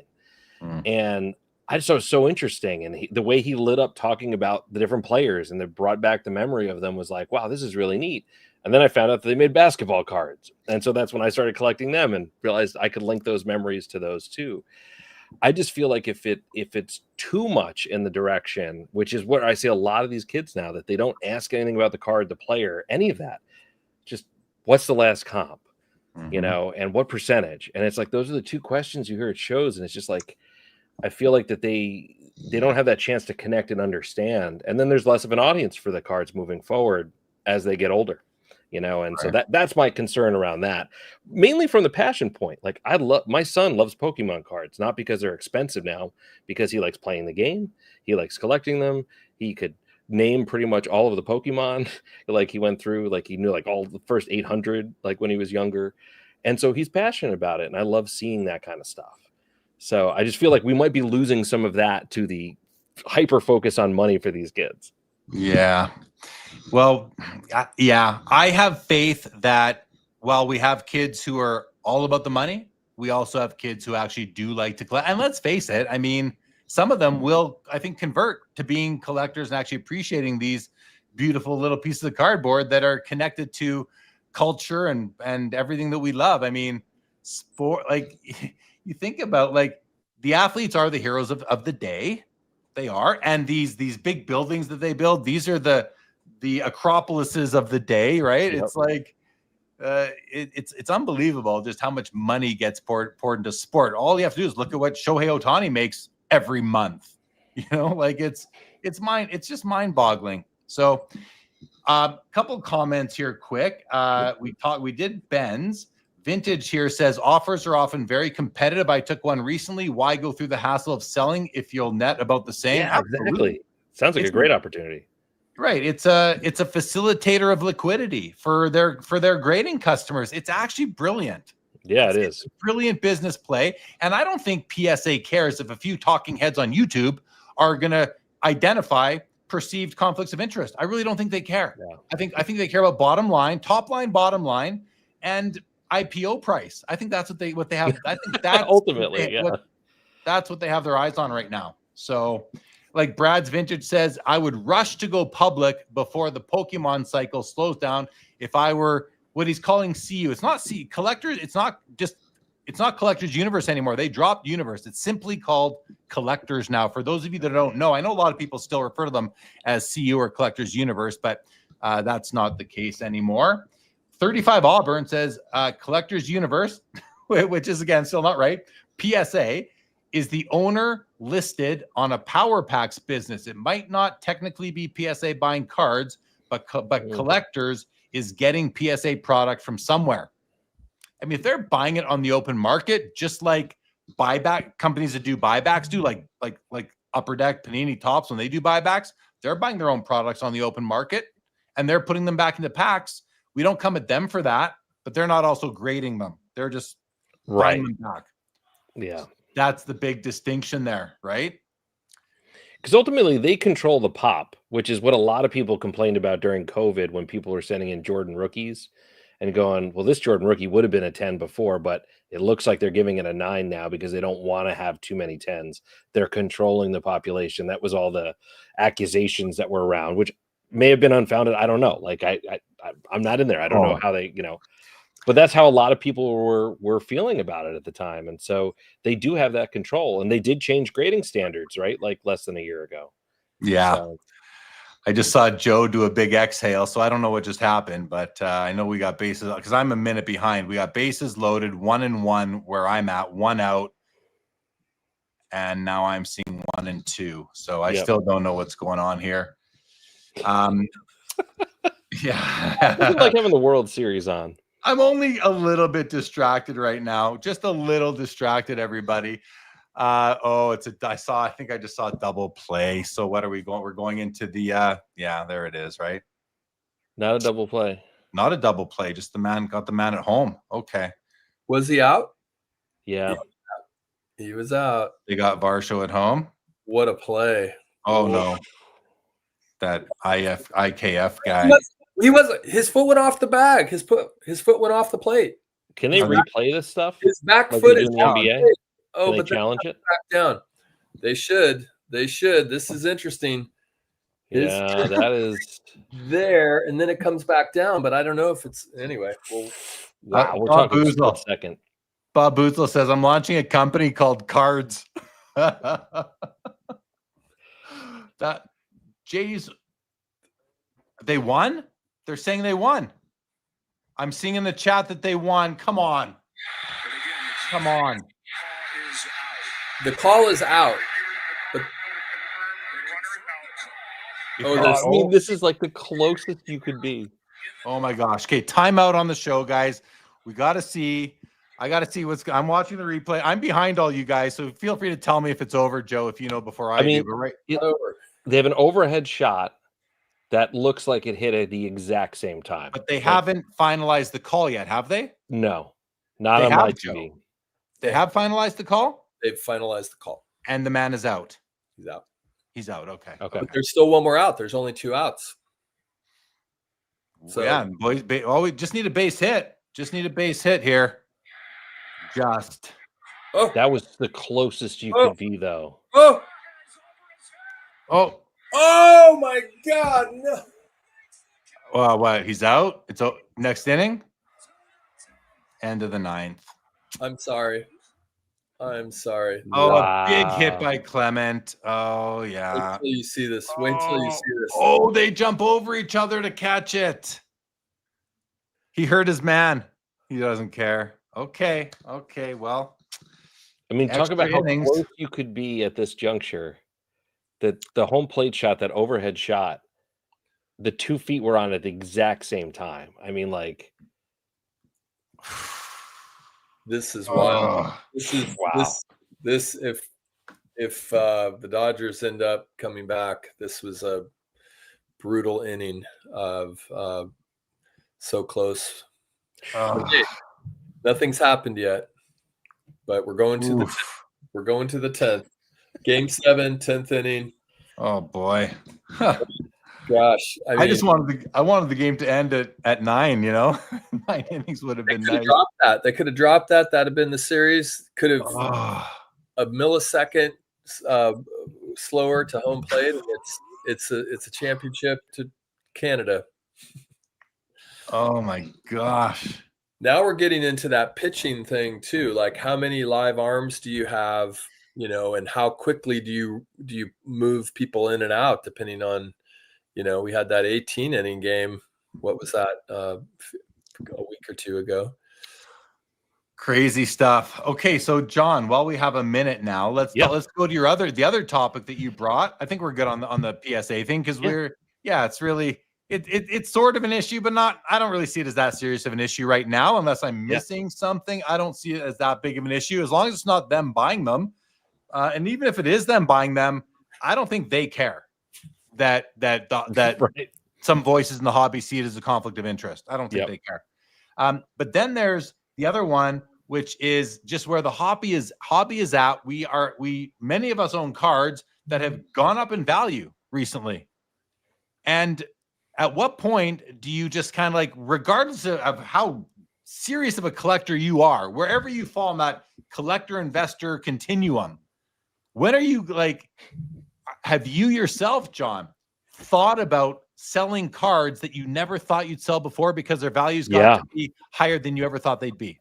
Yeah, and I did it recently, and it was painful. I mean, it was absolutely painful because on that spectrum of collector to investor, I am way on the collector side. Like, and the stuff that I buy, like I say, it's forever PC. Like, it's going in, it's never coming out. But one of those things was the Duncan Go Nuts set. I've been working on it for a number of years. I had every major card in it other than Vince Carter. And it got to the point where the values of those cards had gone up so much that I was going to have to pay more for a Vince Carter that was clear. They're clear cards, but a lot have turned yellow. I was going to have to pay more for a Vince Carter than I did for my Jordan. And I was like, I can't. I'm done, you know? And so I took the Jordan and the Kobe to a show, and I said, if either of them sell, I'll let go of the rest of the set. I set them at reasonable prices. They're perfectly clear, beautiful cards. And both of them sold within a half an hour of being at that show. And then so I ended up selling the rest of them on a story sale, opened it up. People are like, wow, these are really super clear. And I'm like, I painstakingly went after them. And if I bought one on eBay and it was misrepresented, it wasn't clear, like I sold it, traded away, got another one. You know, I was trying to make the clearest possible set because I'm obsessive over that. But at some point you look at it, and I always say it's not even about the market, or it's a lot of people say, well, could you replace it later? That's what I hear a lot. Sell the stuff now that you could buy back later for a lower price. I wouldn't do that. If I still want the card, I'd keep it. You know, like that's my mentality. But there is a point at which where I feel like the money is worth more than the card. I always say when you do a deal with someone, it works. If you want to have the card more than the money, that's when you're buying it. And if you're going to sell, you want the money more than the card. And it got to the point where like these cards were going for so much more than I would ever pay for them. You know, so I think the set, I had 16 of the cards out of the set.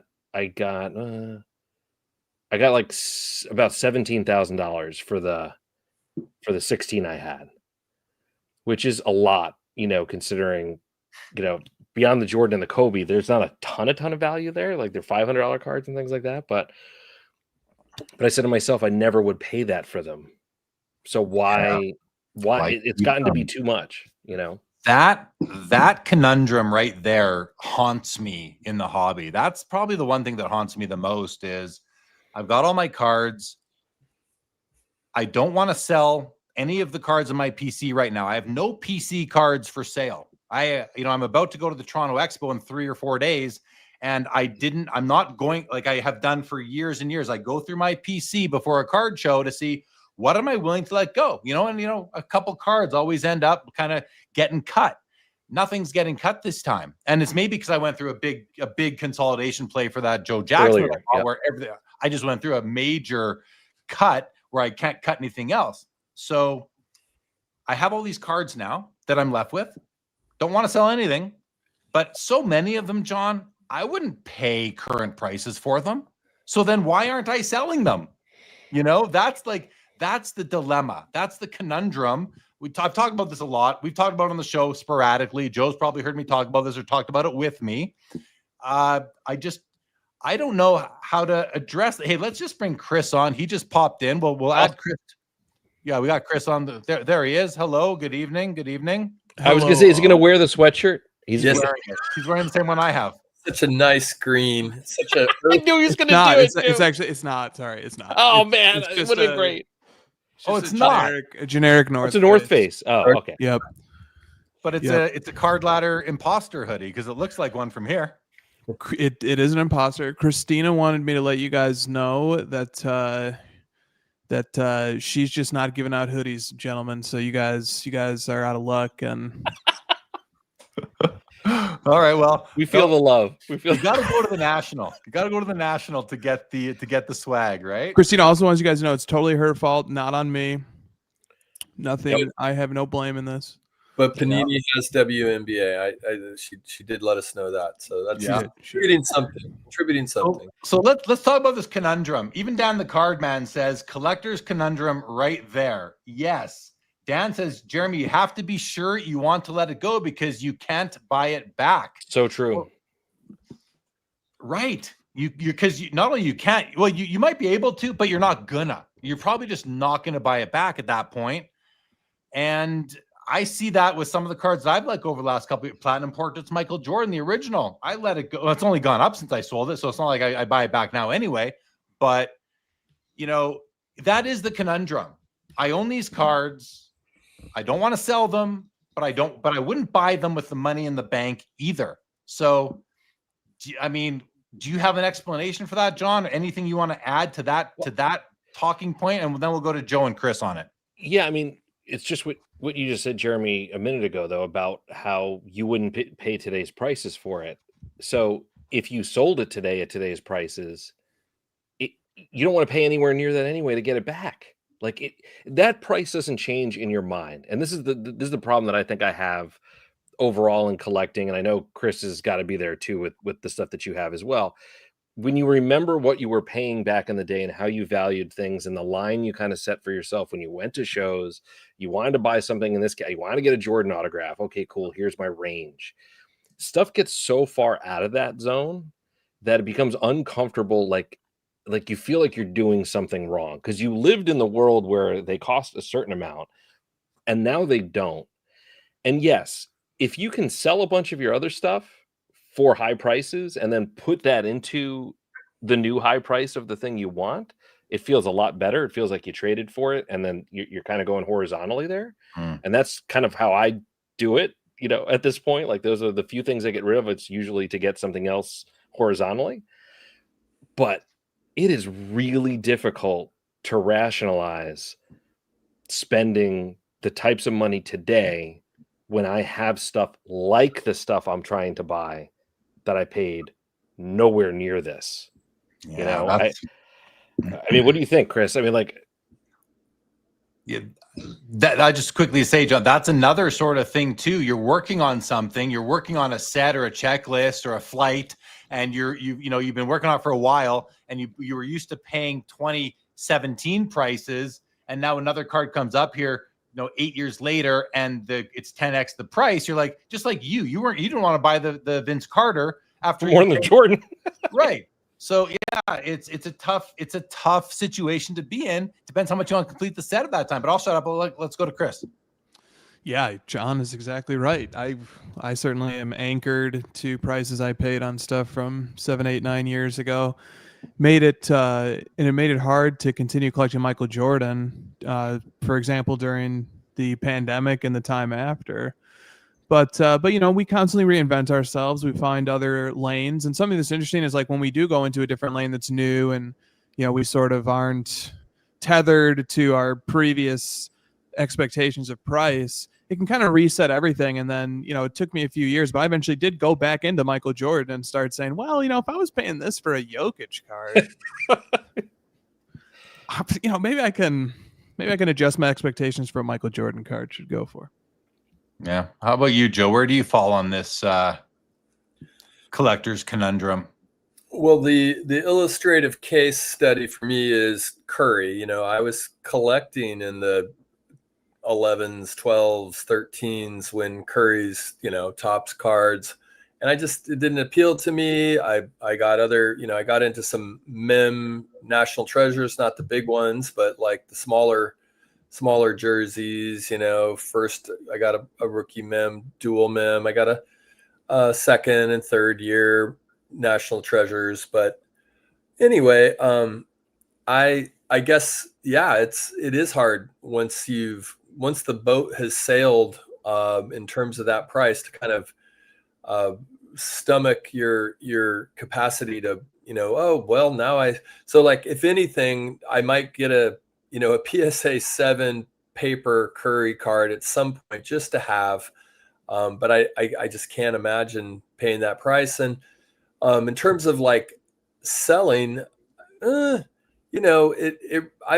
put things out all the time that I don't have a particular interest, a strong interest in selling, and I put it at a price where if somebody were to pay that price, it's like, okay, well, I've made little money, and the card didn't mean that much to me. I'm not going to put a card that I really care about up there, but I'll dangle things out. I'll throw a line out, and in this recent phase of the market, I've definitely had, even things with best offer options, people buy them outright and it goes for, 20, 30% more than I thought I could even get for it. So when that happens, I recycle the funds and, carry on with the collecting.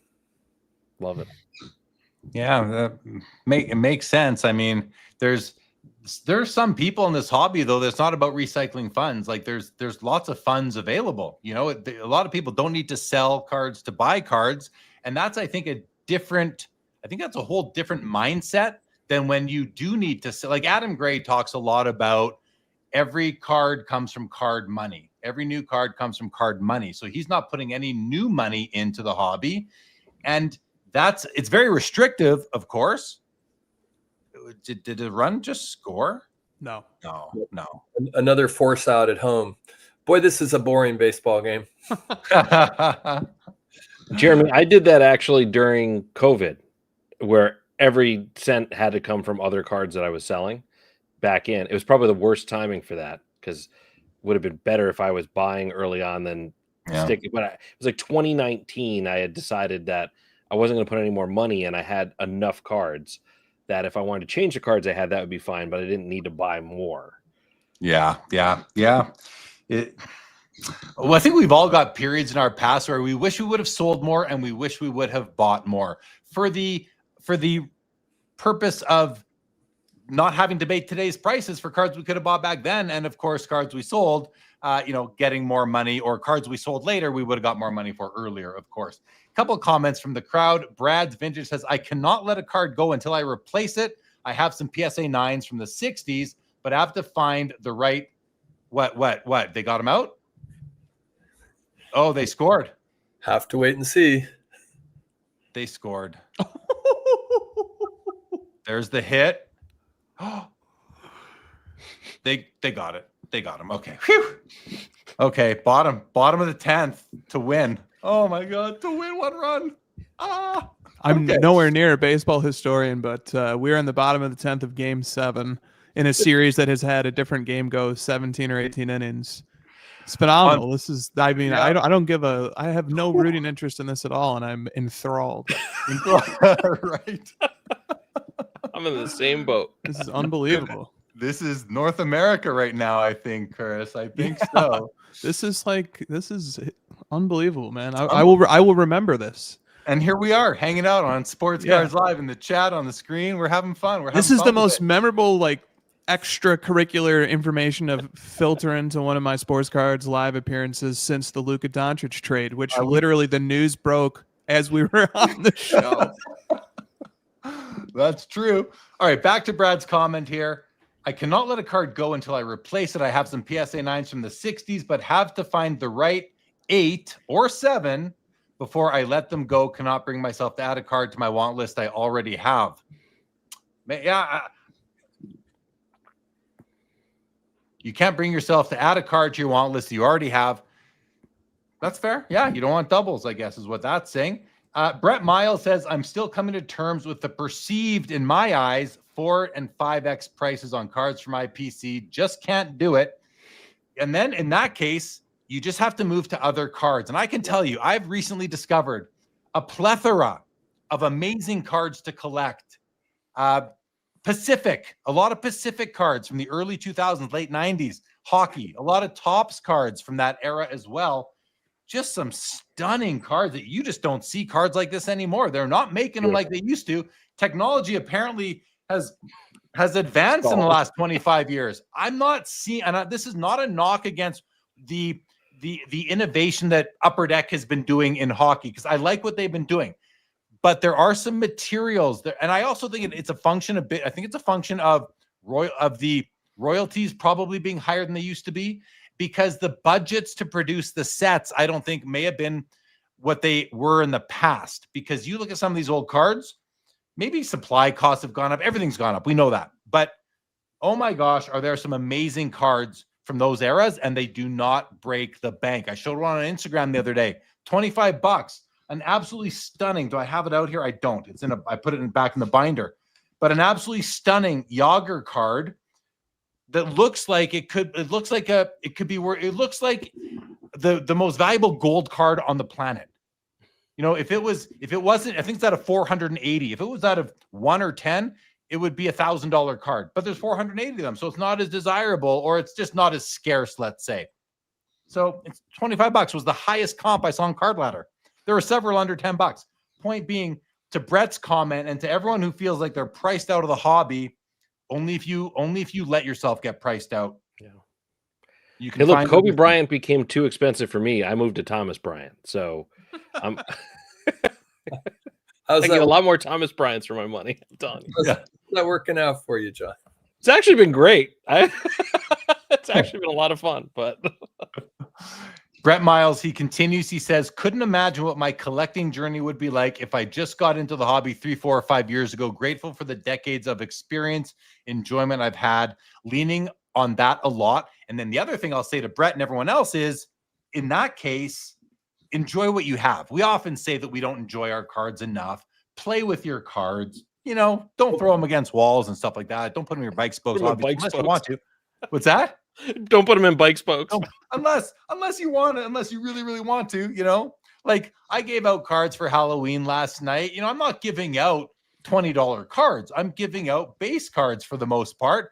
But actually what I did last night is I broke down a set of SP Authentic hockey cards, like a complete set, and I just made it into 10 packs, and there were 10 packs right there. So somebody got the Connor McDavid, somebody got the Crosby, and all the, but they're base cards. So I get it. But kids in the neighborhood don't care. They just want to see the players. They don't care. They weren't even asking about that. They don't, not that I was watching them open the packs, but I'm assuming they don't care what the values are. They just want the cards. They, you know, and they're maybe one out of the 30 packs I gave out last night, maybe one kid becomes a collector, maybe 0, doesn't matter. Got some out there. So that, I mean, on the Thomas Bryant point, I was invited up to his camp in Rochester, New York. He went back. My wife grew up there. And I told him, I said, like, how many campers do you have at this camp? And I said, 200. And I said, all right, cool. I have at least 200 extra rookie cards of him because I've collected way too many of his cards. So I donated the 200 cards. Every one of those campers left with a rookie card, and he signed any of them that wanted them signed. And I said, like, this is something that will connect them to that memory of meeting him, learning basketball from him, having that whole thing. It's like it encompasses that within it. I don't mind giving out cards at any time, but this is the most meaningful time I was ever able to do it. It just tied right in. So it was awesome. Yeah. Absolutely. Bob Boozle, play with your cards. Bob Boozle's always quoting me. It's like his hobby. Jeremy Lee, 2020. Give me a t-shirt with that on it. Yeah. Play with your card. Hey, I do have an ongoing list of, I've never made one of them, but I have an ongoing list of t-shirt ideas. I'm going to add that to my shirt ideas note here. Play with your cards. Absolutely. That's it could actually be a quote that goes on the back of a Card Ladder hoodie. Just saying. That's a collaborative Card Ladder Sports Cards Live hoodie now. Now we're getting into... Now I got clothing partners. Good stuff. Good stuff. Like just one last thing. Getting back to the Curry, that damn Adam Gray. He's more and more telling the world, like, look at this Curry card, and the white one. I think it's the chrome refractor that has the Golden State logo, because a lot of them, I think the other ones, color ones, don't have the logo. And it's like the more he talks about it, the more I'm like kicking myself. And I'm like, damn it, Adam. Like, why are you pointing all this out? The card is it was ugly. Now it seems to be kind of growing into a more attractive card, and it's driving me crazy. Adam, I'm upset at you, man. I mean, that card is almost unlicensed. I mean, the way that it looks generally, we were talking about unlicensed stuff earlier, and I mean, that just shows you could be successful with not having much of, the licensing was not what drove that card. A hint, an essence of, yeah. Let's do this comment here from Nick Chen. With 4 kids, I got priced out of opening most of the new wax. So now I buy more collections and kids enjoy looking through that, looking for those needles in the haystack. Yeah, that's always fun for sure. That's what happened to me. I bought a collection and I was going through it and I'm like, I'm getting high on my own supply. I'm keeping this and this and this. I've literally put together 2 like big 4-inch binders of inserts that I'm for now keeping. I'm not saying I'm going to keep them all forever, but I'm keeping some. Plus there were so many. I mean, I can't travel with all of them. I'm taking 2 full suitcases of binders to the Expo. I shipped a box of binders to the Expo because I couldn't get them on the plane. So I figured I'll keep some. Why not, right? My cost basis will be 0 on them. So that's kind of fun. Make the money back on the others, and I'm going to get to keep all these beautiful cards. So it's kind of fun that way. And I guess that's the end of the 10th inning from my timeline here. Rated Rabbi, I've been having a blast with vintage non-sports lately, picking up icons like FDR, JFK, Brando, Elvis, etc. for pennies. Yeah, that's fun stuff too. That can be fun stuff too. Absolutely. We got Josh Adams in the background now.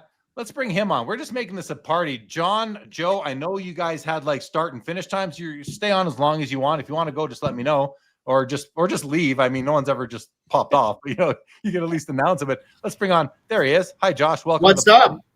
What's up? Oh. John, Joe, Christopher. What's going on, guys? Well, just Game 7 of the World Series, and I've been watching. I haven't watched the show at all. Sorry, I've been watching the game. So it's crazy what's going on. I know. Crazy. I can't believe they didn't close it out in regulation. So yeah. Well, now it's 1 inning at a time. So we've been talking about what we were talking about was when card values almost force you to sell your cards, or at least contemplate selling your cards. Josh, has that ever happened to you where a card you thought you might want to own forever, you're just like, I'm going to sell it? I don't know if we even heard from Chris on this, but let's go to you, Josh. Have you ever, with what's going on right now, are any of the values so high? They're like, I think I'm going to move on from one of these cards? Not really. I didn't pay anything for them, so it doesn't really matter. So it's like, I'll keep it. It's funny money. So I do like sell stuff if it's high because I know I can get it back probably for cheaper in a couple of years. So I'll do that. I've done that twice already. So I don't know. Chris, what about you? I apologize if you already kind of piped in on this one, but yeah, fortunately, I've never found myself in a position where I needed to sell any of my collection for personal uses or for family use. But I could envision that happening, and if that situation did happen, I would just do it. And but instead, since I've been fortunate enough to not ever encounter that. What I have done a few times, in fact, I did it twice this summer, was I had a few cards in my collection that I did feel like were really strong market wise and just didn't really line up with really how I kind of perceived the market. Not that I doubted the value of those cards in the eyes of others, but just through my eyes, I felt like they were strong. And so, and the other part of the equation is not only did I feel like those were really had built up quite a lot of value, more value than I would pay for them at the open market, kind of is what Jeremy was talking about earlier. But I also felt that there were other cards that I could maybe trade them towards where I felt like those cards had a great value based on what I like.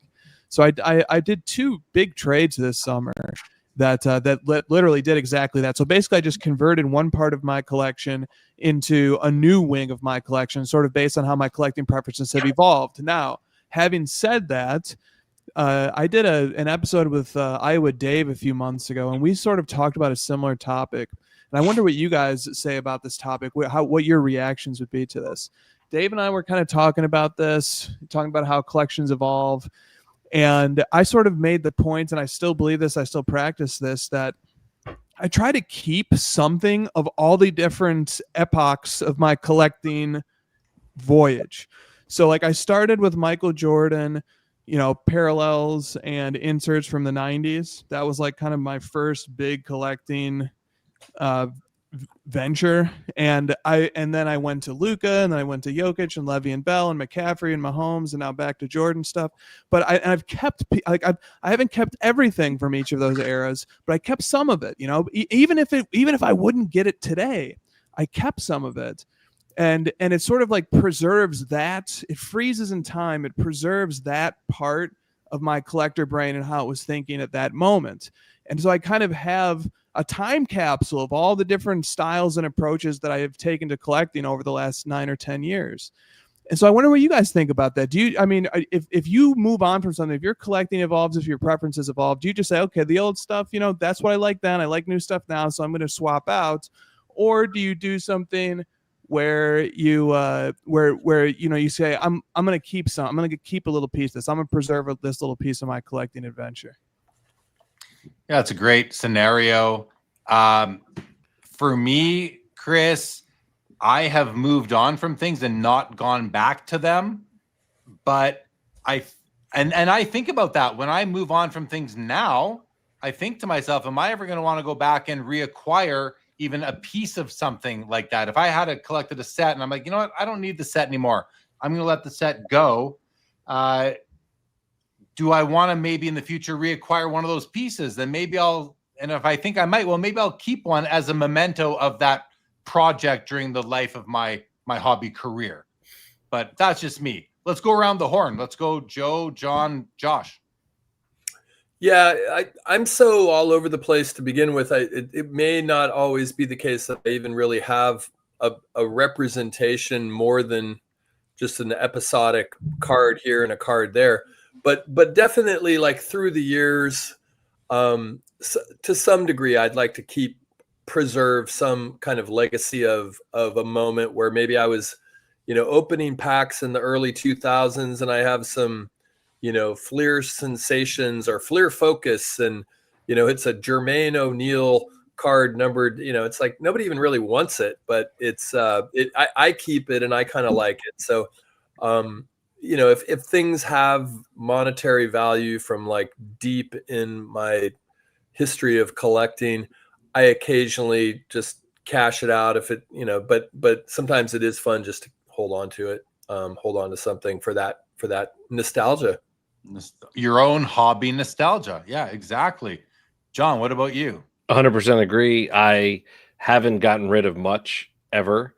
But even in the case of the Dunkin' Donuts, I didn't care which one I kept. I wanted to keep one. So I always want to have some sort of representation. So totally hear you there, Chris. Which one did you keep? I ended up keeping the Anthony Hardaway because the back of it, I didn't know this until I started like doing intense photography on all of these. Thing was perfectly clear, but the back of it was actually missing some printing in the center of it. From the front looks perfect, from the back a little bit messed up. So again, I didn't care which one I kept, but I disclosed that in everything that I did, and it didn't sell. And so I was like, you know what, totally fine. Gonna look at it from the front anyway, and maybe I get it signed the next time I see him. I think it would be a really cool card to get signed. My Iverson one I had signed. I had one signed by Iverson years ago that Golden had featured at one point on their social media, and so kind of had that in the back of my mind. But yeah, I had to keep a sample, and I'm that way with everything. I totally like having that kind of look back. That look back to the days when that's what you were collecting, right? Absolutely. How about you, Josh? No, I don't really move on from stuff. I just kind of amass more. So I just keep them. I got a lot of garbage in my house, so yeah. I keep it. Yeah. Fair stuff. This is very stressful right now, going into the bottom of the 11th, I guess. My gosh. There was one comment here from Splenda. He says, I've sold cards I regret selling, didn't need the money, but I made profit on them, still regret it.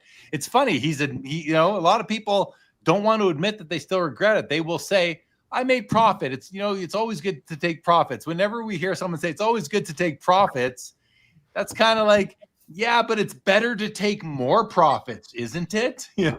But we can tell ourselves, I did it earlier tonight. I made profit. So, it's good. We remind ourselves that we didn't lose at least on it. But I think a lot of us probably wish we made more profit, especially when there was the potential to, if you waited a bit longer, or in some cases a lot longer. Or you just miss having it. And I think that was what I was saying earlier. I know that was kind of what Chris was saying too with the trades. It's not as much about moving it for the sake of moving it to make a profit. It's moving it because there's a reason, either an external reason, which, like none of us want to have, which is like you need the money for something else, or because there's a card that you want that you want more, and you feel like that you can move that into it. So I think if you were selling it, and that's kind of how I felt a little bit with the Dunkin' Donuts piece, I had a card that I was planning on moving into, and then the person I was going to get it from backed out after I had sold the other cards. So, it's one of those situations where it was like, I didn't need the money offhand. They were valued way higher than I value them at. So I was willing to let them go, but I also wanted to put it into something else that I did want to have that I wouldn't have bought with cash otherwise. So, yeah. Yeah. I think like I'm seeing Splenda pipes in, says his, regret comes from just missing the cards. And then Dan says, totally. I have cards I regret selling. Definitely all of them don't have very high pops. And that's the thing right there, is that when they're harder to get back, you might make that decision, regret it, and be like, I missed that card now. It's tough to get back. So that's a legitimate regret there. All your regrets can be legitimate, but I think that one's extra legitimate. And when I even went through my Joe Jackson exercise, I was trying to make sure that the cards I was giving up were either easy enough to get back, or easy enough to get back in lower grade. I don't need a PSA 10 Brett Hull rookie card which I kept, but this would be one that I could let go and get back a nice 9 that might be nicer than my 10 in many cases. So, those are easier to let go. I let go a lot of cards like that, but that was on the cusp, that exact card. But then I let go a bunch of early tobacco hockey cards, but these were not. Is that a base hit? That's a base hit by Vladdy. Double for Vladdy. Yeah. I'm about a minute behind Josh or so. You got it when you're going through these big consolidation exercises, or just a regular trickle out of cards at some sort of standard pace. You got to kind of pick the ones that are either easiest to get back or that you're happy with in a lower graded slab. Because I'm not saying lower condition, I'm saying lower grade. Make sure you're just kind of doing it right, I guess. So, here I'm going to show you a couple. There's two things I want to do. I brought up my binders, and I'm showing you guys that's a binder that I kept from the collection, and there's 2 of those here. Here's the second one. These are one out. Man on third. Man on third, though. Yep. Okay. So here, I'll show you a couple. You want to see a couple cards? You guys want to see some? Yeah. You've been teasing these binders for like a month. Yeah, let's see what's in there, man. Okay. So I could show you all, but the top aren't like the bottom. But these are called Marquee. They're called Special Delivery. They're from Pacific Paramount, and they're like, there's a Gretzky, there's a Yager, a Sakic, a Medano, a Lindros. They're wicked. They're just super nice. Beautiful set. I forget who it is, but it's either Panini or Topps that owns Pacific now. One of them bought it years ago. They own the property, so they could bring it back. They're not, but then there's these here. These are called hot numbers, which we've seen. These are 90s hot numbers. I used to have the Gretzky. I think I had a graded copy. I sold it. Now I have it raw with a complete, it's only a 10-card set. But it's all great names, and they're really nice. And you could probably find these on ComC or eBay for dirt cheap. You probably get the Gretzky for under $15.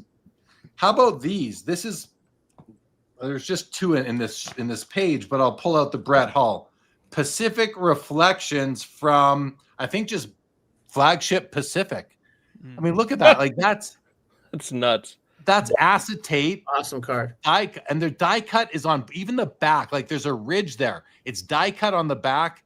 It's 2 layers of die cut with the acetate sandwiched in between. Cool card. Yeah. Very Super cool. Super cool card. So there's that. There's that guy right there, which I think is super. Oh, and then here's another set. These are Fleer Ultra Premier Pivot. Like nice and colorful, great decent checklist. I mean, Jason Arnott, not that exciting, but there's the Gretzky right there. Messier, Modano, Adam Oates, Eric Lindros, Pat LaFontaine, Federer. Do you have Marquee Man in there or no? I think he muted himself. Jeremy, you may be mute.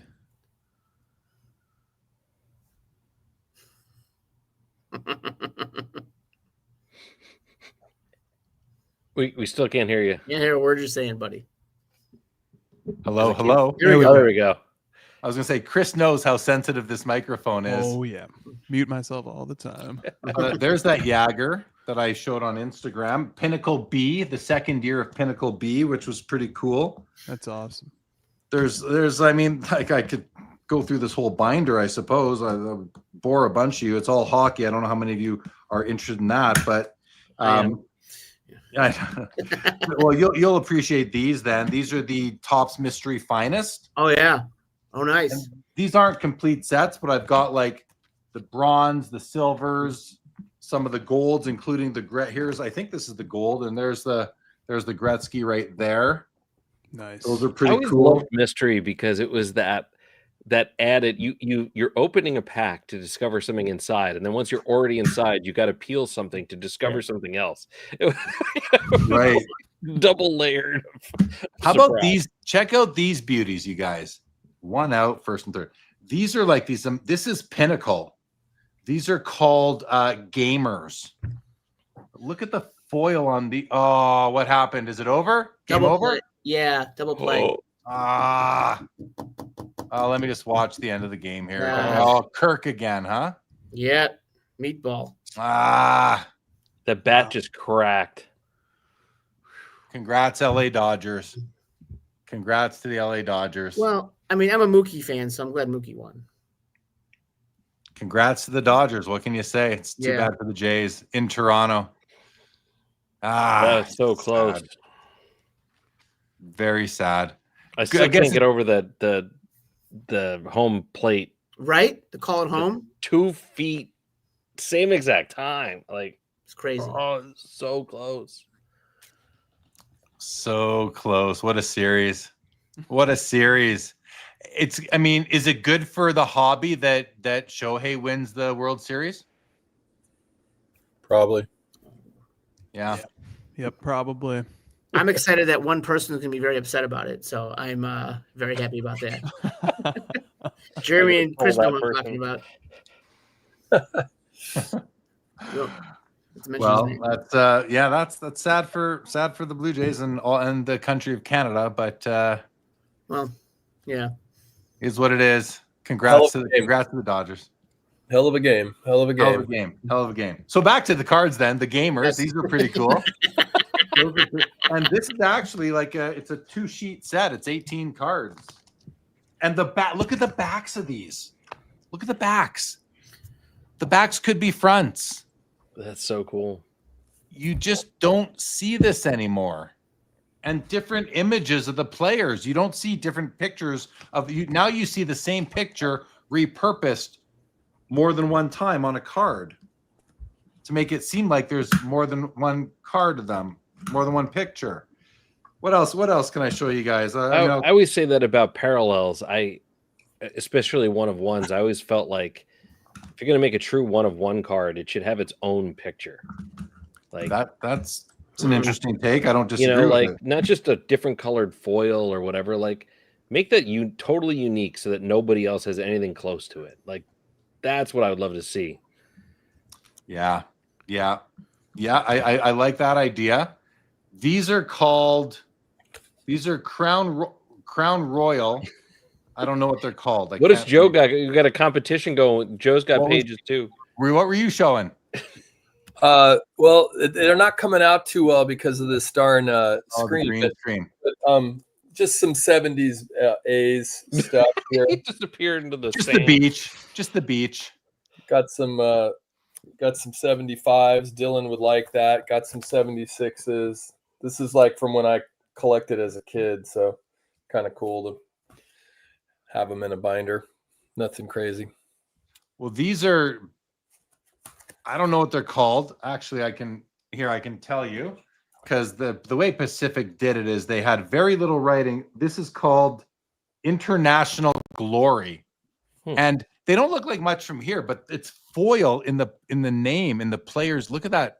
If you can see that foil in the player's name and at the logo. It's like a script. That's cool. Yeah, I think those are pretty cool. And the checklists are really, like, this is almost like a golden age of hockey. How about this for you Gretzky lovers out there? This is a Gretzky set called Holographics. And these cards are amazing. Oh, those have some cool shine. Oh yeah, these are beautiful. We had those in And basketball too. I loved them. they come in a gold parallel. I only have 2 of the golds, the rest are the silvers, but there you can see the difference between the gold and the silver. The gold's on the bottom, the silver in the top middle row there. Those are pretty. Oh, check out these. Omega Online. Like, look at this. Omega Online. Like, just fun stuff. I'm going to show you one more. Is that like 99, 98, something like that? This is, hold on, I'll tell you. Omega is that kind of 98, 99. Exactly. You nailed it. I remember him from baseball. Yeah. Exactly. 98, 99 Omega. In my other binder here, these are Crown. No, this is Pacific Invincible. I'll just show you in the sheet, but it's another one of those like half cardboard, half acetate. And if I pull one of them out, yeah, the acetate is sandwiched in between 2 layers, but they're super cool. Pacific did so much cool stuff. So much cool stuff. They did. Like They were like before Crown, right? Like they did the Pacific was the first to do the kind of Crown top too, I think, right? I believe so. Crown Royal. Yeah. Yep. Right? Yep. Yeah, So I've got a I think bunch of that here. Well, yeah. Check this out. These are jumbo cards. Yep. I have a There no they are. oversized rule, but in the binder I'm okay with. Oh, Joe's showing some cards. Look at the foil. Look at these, Chris. Look at that foil around the border. It's nice. Yep. Super crazy. Like, Right as John said, Crown Royale, I noticed a Vladdy Senior in a Crown Royale. Of course, he was on the Expos then, and then even Hoj would remember these EXs. I'm pretty sure that pretty amazing base cards, right? And Yeah. those are some of the best base They're pretty. cards ever on top They there. are. They sure I are. got this guy. I got this guy in a hoodie going up for a layup. Looks love it. like the card ladder green hoodie there. It is. I think it is. Yeah. It's the future. Nice. Basketball card guy. I need one of those for my collection. Yeah, it's You cool. got it, man. Next time I see you. This is how Bob Boozle. This is how you cope after a tough loss. Cards, exactly. These are awesome too. These Kramer's Choice cards, jumbo. Yeah. Really cool shine on those. Yeah. I love the So- die cut on those. It's so unusual. It's like John was saying earlier, the fun of like putting a chrome card inside of a paper product. You just know you got something special as soon as you open that pack. Same Die thing with crazy die cuts like that. You just know, oh, there's a little space missing here in the pile of cards. There's something cool coming. Here's one that you non-hockey guys will appreciate because there's a counterpart in basketball called Beam Team. But I'll tell you, these are the nicest Beam Teams ever. Nice. Oh wow. Look at those. What year were those? This is tops, obviously. This is from this. What does this say? 2000. So it's either 99 Yeah. or 2000. Were they numbered? These are numbered on the back out of 500 500. or- Yep. Yeah. There we go. Yeah. Basketball was the same way. Yeah. You see the numbers right in Pretty. the team logos there. These are gorgeous cards. Look at that. Look at that shine. Absolutely stunning.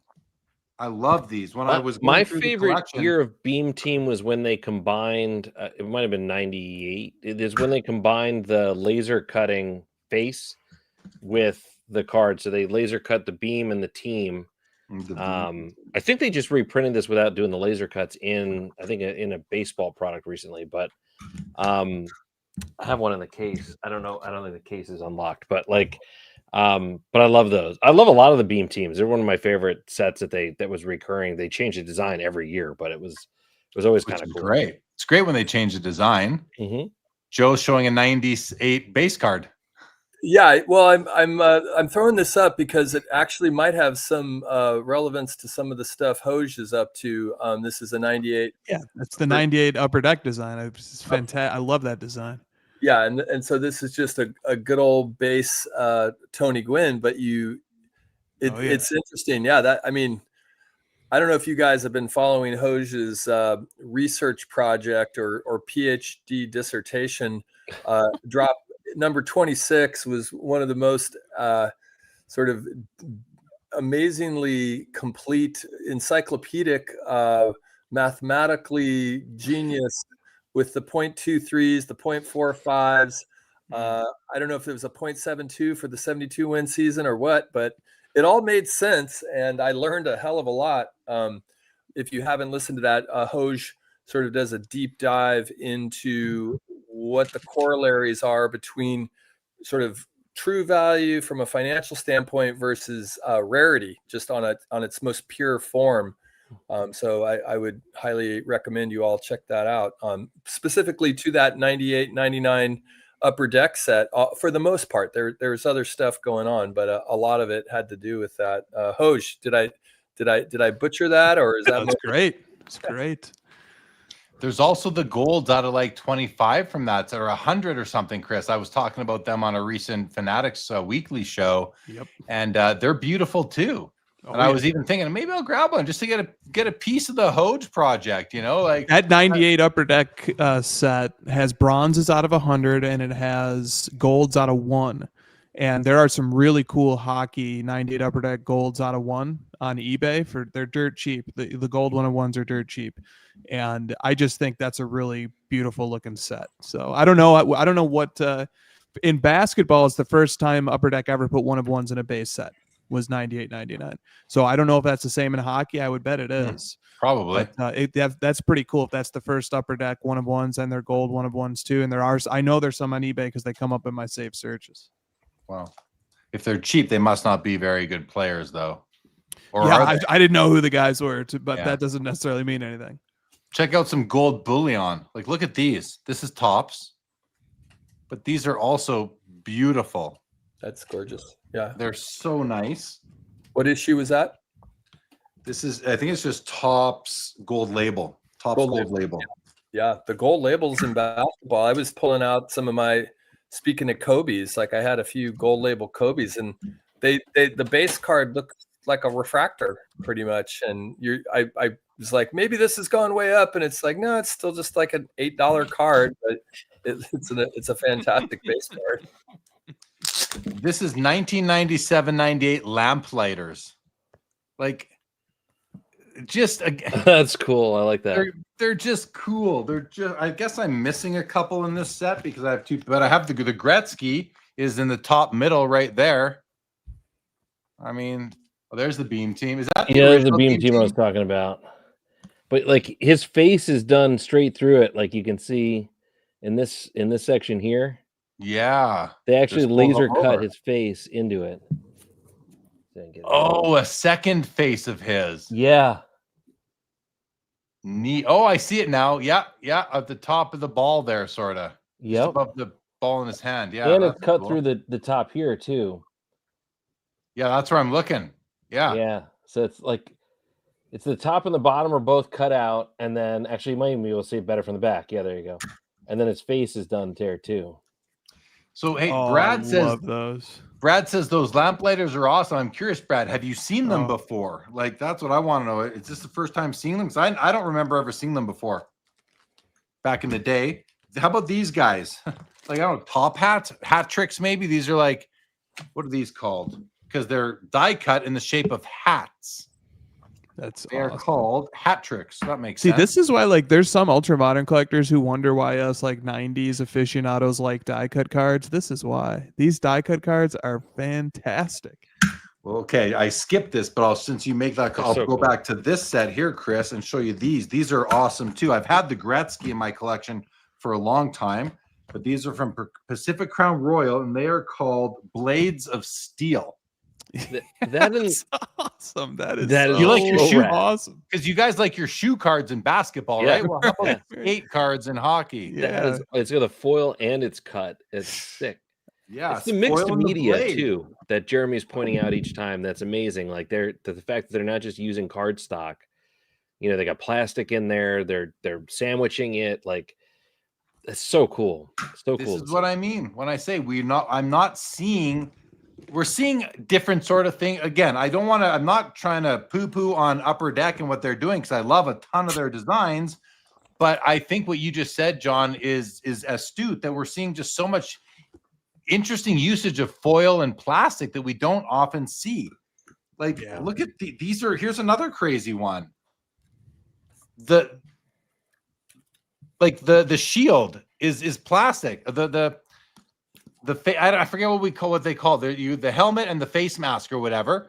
It's in there, but it's like it's acetate.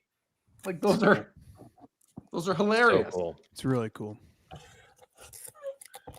So for the basketball corollary, I've got a medal here. Yep. A Bowman's Best here, and then a Topps Finest here of old Ripken. Old Iron Man. Shout out Chris Sewell, collector, investor, dealer in that order. He's a Ripken guy, right? Yeah. He is. How about these Christmas ornaments? They actually have strings. They actually have strings. Pop did that recently, I feel like, but I have some of those. That's a great set. I think there's a Roenick in there. I think either Roenick or Belfour's in there. We got Korea, Solani, Samsonov, Forsberg, Iginla, Hasek. That's going to make me think to grab a different set. Belfour, yeah. Sorry, it's 2.5 pages, so I'm not going to read them all. But let's see if I can get that. Belfour's in there though. Belfour, Brodeur, yeah, Cujo, yeah, Bure, Yzerman, Yager. It's a good. These checklists were awesome in this era. So, I mean, I'm sorry they can keep coming. Like, you got me grabbing binders now too. More die is a big show and tell episode. What now, do you guys? got, John? What do you got? Skyview. Yeah. Oh yeah, nice. Wow. Got a few sets in here. How about this one? Gravity Denied. Media craziness. Let's go. Yeah, Gravity All right. Denied. Outrageous. These were were they Gravity Denied? I think it was called, right? Yeah, exactly. Yeah, and they have like a front rivet. plastic piece, right?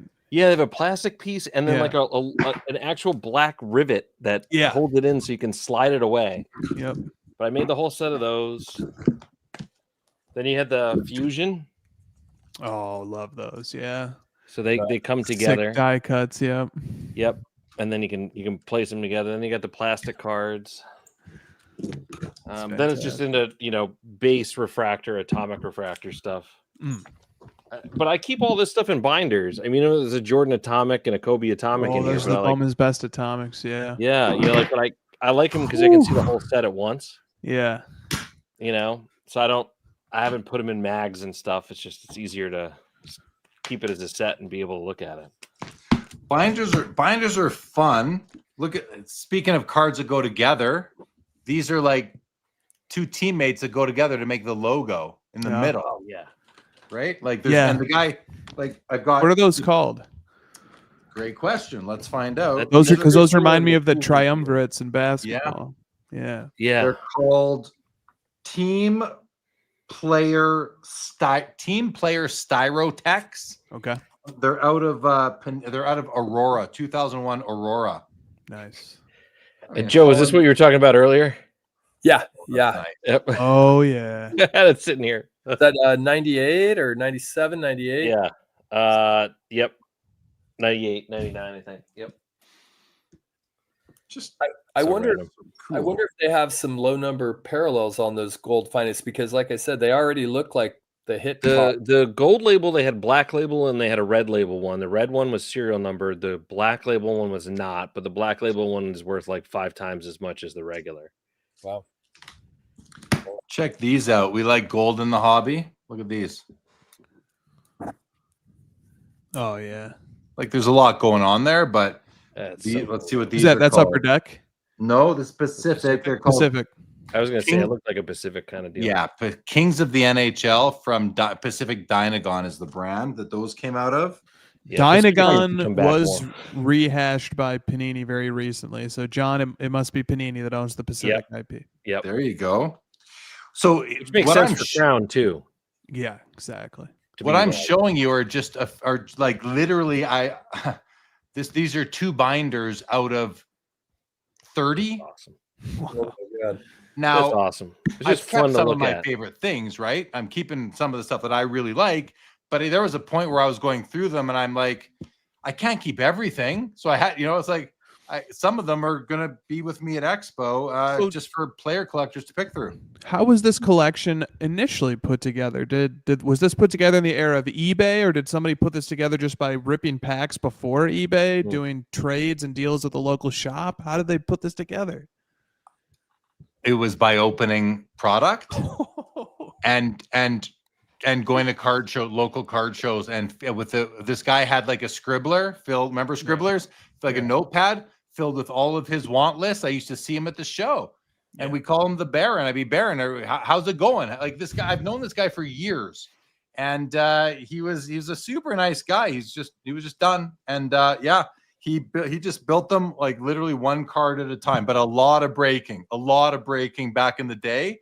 And even when the LCSs locally would get in a box of this old stuff, he'd be the guy that would buy it to open it up to look for cards. Yeah. Cool. That's the old school way to do it. Absolutely. You just got to keep ripping until you complete. Private Stock Reserve, just a nice, classy looking card here. A 6-card set only, even. Nice. Crown Royal made some beautiful oh yeah. Talk about prism and that. Like, look at these. Like these are right. Yep. They're called Crowning Achievements, and these are from 2002. They're called Crowning Achievement. Yeah, Crown Royal Crowning Achievements. Just so nice. So cool. I feel like I've just added this to my collection from out of the blue, and like all that work that how about these? I'm not a huge fan of these, but they're kind of neat.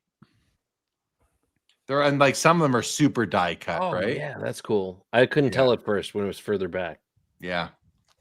Just the jersey. But the cool thing is that it's like, okay, big deal, the player's name and number, but on the back you get a little bit of an article about it and a picture of the player too. So kind of saves the card that way from just being a gimmicky die cut of a jersey number. You know what I mean? Yeah. I guys, I'm like more Crown Royal. Look at the design on these. Like the foil usage. It's just stunning. I love that. Just beautiful stuff. So all right, that's good enough for show and tell for tonight, I think, right? That's a good enough show and tell for tonight. I went a little overboard there, but I have been talking about these things for a while. That's we had sweet. to distract ourselves from the outcome of the World Series. That's right. Yeah, true. It does help to drown your sorrows in your card collection. Yeah. Christina says, make the guys, Jeremy. You got the skates, the jersey, the helmet. Just need socks and pants. She's right. We could put together the players and have them standing up in a binder in a 3-card column. They don't make 5-card, Christina. I'll have to stick to skates, jerseys, and helmets. We'll miss out on their legs. Good gosh, I don't even know what to talk about right now, guys. This has been such a crazy night with the baseball game and 5 Magic guys Johnson's on stage apparently. So does he Magic Johnson? Does he partially own the team? He's a shareholder in the. Makes sense. I was like, I didn't expect to see him up there holding up a trophy. That's cool. I'll give a quick shout out to Yamamoto, who won World Series MVP. Wow. Did he really? Yeah. He probably should have. Yeah, that makes sense. That guy's a machine. Yeah, he's intimidating anytime he comes onto the mound. You just don't expect much to happen from the offense. Yeah. Going back in time though, Chris, we were talking about the brands that Panini might be from earlier on the show. If you were listening while you were watching the game, you remember that one of the topics that kind of came out of John's appearance here tonight. And should those brands go dormant? We talked about that. If they go dormant for a few years in between, what would that mean to the collectors who are really interested in those brands right now? Would they rather that there's a continuous supply of them so it remains kind of linear without any gaps, or would there be more of a kind of like, wait and see? I forget how Joe put it earlier, but you want what you can't have kind of thing. And here they are 5 years later reappearing. And would that be better for the hobby and collectors? I want to hear what Josh thinks about that too, but we'll start with you, Chris, on that. What do you think? Go dormant for 5 years or continue on? And again, we're talking about, for Josh's sake, if Topps acquires some of the Panini properties like Prism or National Treasures, Immaculate, Flawless, any of these, or even just maybe some insert set brands like Kaboom or Color Blaster, these types of things, would it be better if they were not dormant for a 5-year period, or if they were? And why would they go dormant? Maybe because Topps says, we're not going to buy them now. We'll wait till they're worth nothing in 5 years and buy them from you then for a penny. So what do you think, Chris? Yeah. Or pennies on the dollar. How about I'll just answer as a collector myself. I like things to be more rare. So, I look forward to, for example, my Christian McCaffrey Prism Black Finite NFL licensed run coming to an end. I would like it to end. He'll have his 9th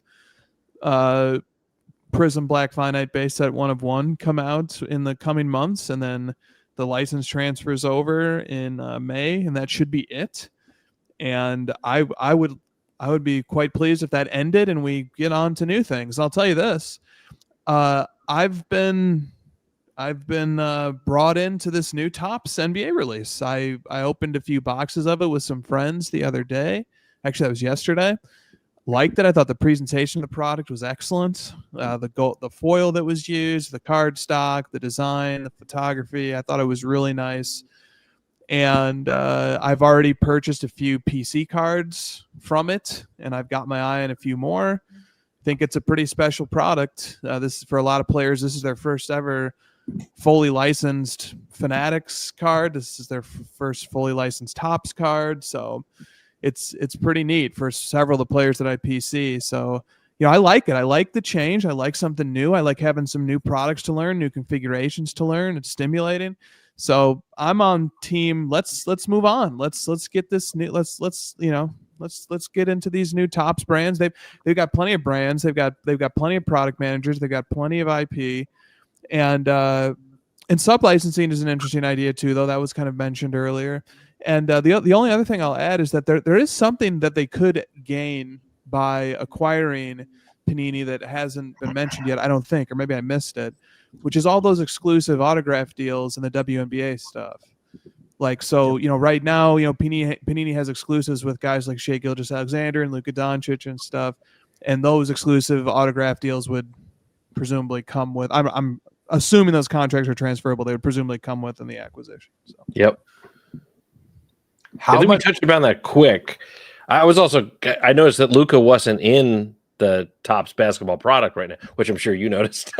Oh yeah, but he is in Topps now. So okay. there have been some Topps now cards of his. So it does seem that Fanatics and Topps can make his cards, but for whatever reason, they didn't start until after the license transfer. I was going to ask, how much does it hurt the product that Luka's not in there, and whoever else? A little bit, but we'll get over it, right? He'll be in the next product. Yeah, exactly. Well, Turban Forcer agrees. He says, I do too, Chris. Some people don't understand how special this flagship is. Some players have never seen a Topps card. Yeah, it's that old first top. Hey, guys, the 52 Topps Mickey Mantle is only popular because it's his first Topps card. It's not a rookie, so it's got to be because it's his first Topps card. Never mind, it's beautiful, of course, but it's a first Topps card. That's exciting. Even the 86 Fleer Michael Jordan, it's his first Fleer card. Some people don't consider it his rookie. So this first card of the but then again, you go back to 89 baseball. Upper Deck comes out.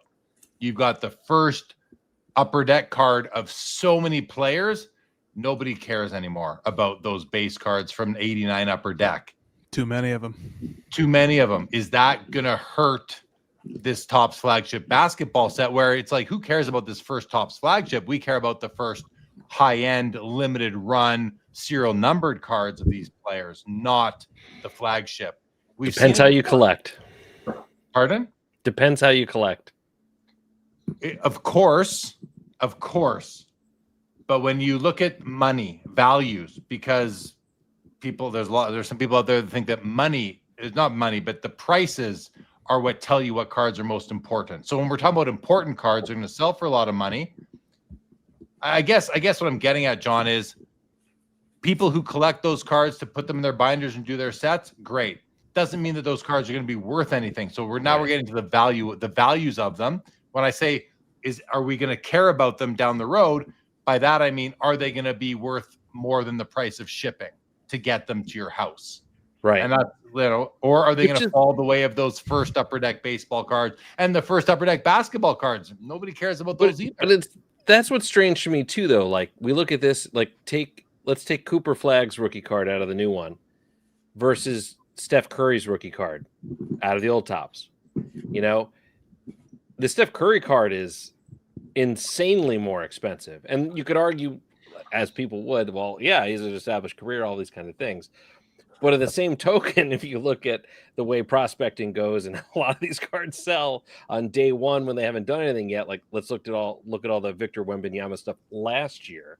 You know, it is crazy to me that, like, I don't know what the flag cards are selling for now, but they're not anywhere. They're not $1,000. They're somewhere in the 10 to 20, I would imagine, for the paper rookie. So at what point, and same thing with LeBron, right? Like the paper rookie was hundreds, you know, maybe not hitting 1,000, but so at what point does the market decide that? And I think it's one of the problems that I have with comps being the be all end all for folks. Chris and I had a text conversation about this the other day. Like, it's one data point. It's a big one, but it's one point. And it's interesting because how quickly something like that, which I think back to Kobe, his Topps rookie, I had probably 100 of them, and they were $5 for the longest time, like the longest time. And then when he passed, they were still like $5 to $10, and then they accelerated all of a sudden, and then they stayed up pretty high. And how does that happen? Why does it happen? You know, it's like one of those things. We're very accepting of it, but those aren't even, like, if I think about the Steph Curry card, the top Steph Curry rookie, that is not, as you would say, Jeremy, it's not one of the high-end ones. It's not the chrome. It's not the refractor. It's not a super limited card. It's a paper card, and yet it's still valued insanely high, in my opinion. Yeah. And that's great. Like, hopefully there will be something like that out of this new Topps product. But when we're talking about first Topps cards of players that had other company cards in earlier years, that's what I'm talking about, right? Gotcha. Rookies, sure. Even the Griffey rookie's worth something. Dikembe Mutombo isn't, though, anymore because, you know. Well, think about this. Okay, so one of the things I'm very new to this checklist still. I do know this much. I know that the base set has 4 1-of-1 parallels, and they show up in different configurations. Some are hobby, some are retail.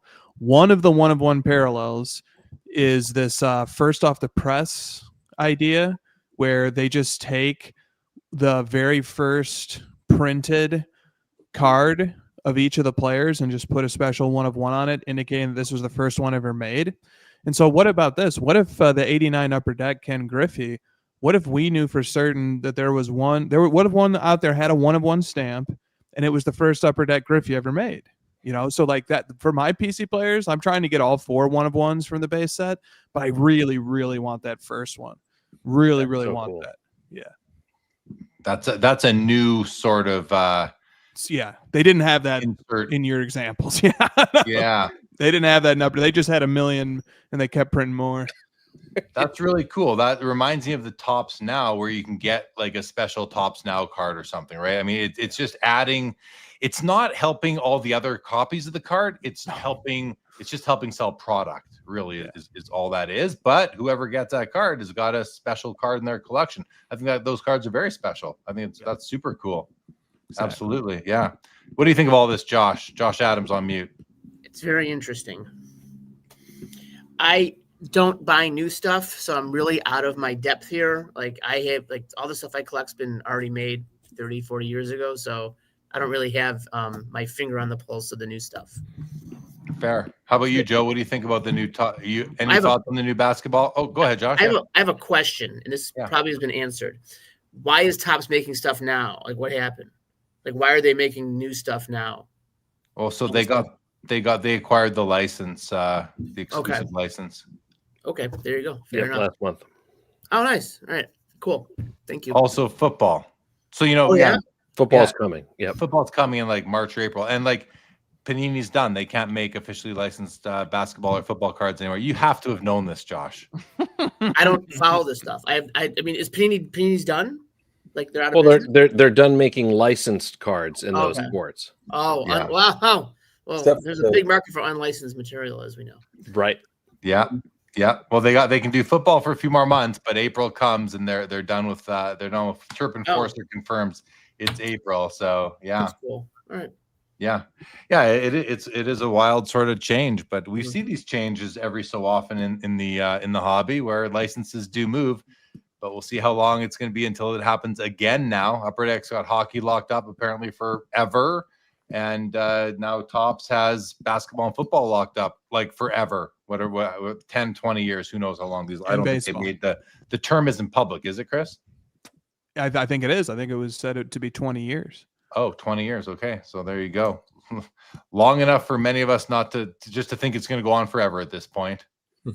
20 years is a long time. 20 years is a long time. I mean, Panini had it for NBA for about 15, right? Like that was so almost as long. Yep. Yeah, and it goes by pretty quick when you think about it that way. When you go back look in hindsight, right? It does. It goes by pretty quick. So yeah, interesting stuff. Who else wants to? What do you guys want to talk about now? Who's got something to talk about? I'm just, my brain is mush right now, guys. Someone come up with something. Chris is always good for a couple of really good topics. So I have topics. I just don't know how long we want to go for. Let's go. Let's go for 20 minutes. But normally Jeremy with his thoughts. All right. So this is a great topic. I think everybody can have a take on this, and maybe a slightly different take. Although I guess it's kind of a binary. But I gave kind of an impassioned speech on a crossover a few weeks ago, where I sort of made the case that building a collection is analogous to composing a song. And I sort of said, it doesn't really matter if you make the song in a big fancy studio with the most expensive equipment, or if you just, have a dictaphone and maybe some sticks you're knocking together or something in between, or you're using an entry-level piece of software. Hit songs have been made in all of those, using all of those vessels. And so the idea that I was getting at is sort of a collection is judged as a collection, and it's a creative expression, and you don't need to have the fanciest or the nicest or the most expensive pieces to make a great collection, just like you don't need to have the most expensive fancy equipment and software to make a hit song. And so each collection, each piece of music is sort of judged on its own. And then I can extend the metaphor briefly, because I worked and I produced and composed music for many years, and I did it professionally. And the way music is composed is it is sort of building layers on top of each other. It's like layering in the kick drum track, and then you bring in the snare, and then you bring in the hi-hats, and you maybe bring in some synths, or maybe bring in an electric guitar, then you add some vocals to it, add a bass line, so on and so forth. Then you sequence it, you structure it. And this is very similar to building a collection. Building a collection, we start maybe with our core PC player or a set that we focus on, and then we sort of start augmenting it, bringing in different ornamentations that accent it. We constantly reposition it. We shift it. It tells a story when we go through our collection, whether we're looking at it digitally or browsing a personal collection box. It sort of all goes in a sequence and in an order. And so anyway, I made that point that building a collection is a creative work. It's a work of art. It's a work of artistry. And I thought that was maybe pretty uncontroversial. But there was a comment that was left that just sort of said, this is basically idiotic, that collectors are not artists, which is fine, by the way. I hope somebody does take this side too, that collectors are not artists. Collectors are just amassing things. It's more, now I'm embellishing the comments a bit, but collecting is more materialism. You're buying things. You have a closet full of shoes and purses. You've amassed things. Great. You've bought things, you've purchased things, but you're not creating. The real artists in this space, I believe the comments of the real artist is arena design. That's an artist. Collectors are not artists. Collectors are doing something else. So what do you guys think? Somebody give agree or disagree. I agree with your side of that. I've actually long equated set collecting to the way that musicians make albums, and that when you hear a single or a song, it can be great. Like you get that Jordan insert, it can be really great, but you're missing the rest of that creation. And sometimes having the whole set can tell a larger story, or you can see more variations within it, and you can understand and appreciate more it all together in that way. So I think sets, whether they be insert sets or base sets, they can tell a story. They're automatic curation, so they're curated by the people who designed them initially, but that can expand beyond that, and each of us can absolutely curate our own and tell its own story and all of that. So I agree with the music metaphor or similar. And you are a musician, you're a talented entertainer in a number of fields. So like the metaphor hits a little harder for you. You kind of know of which you speak to. Yeah. You have created many things in more traditional creative domains. And would you also say, and it's okay if not too, I don't mean to like completely crap on this guy's opinion. Like I can see the other side here, but like do you have a similar mindset basically when you're creating something musically, or can you relate to the creative processes that the mind goes through when you're collecting versus when you're composing? Yeah, I don't buy cards that look like crap. I mean, so like I'll have lines there for me, the way that I'm looking at it, because I feel like that's an artistic nature of, I like the aesthetic of it. That's why I'm buying it. It's part of why I'm buying it. It's part of what I appreciate about what Jeremy does every time you do one of the live auction shows. And Jeremy painstakingly will sit there and we'll teach everyone watching what registration is and zoom in on those cards and show the difference between something that has good eye appeal and doesn't. That to me speaks to that same thing.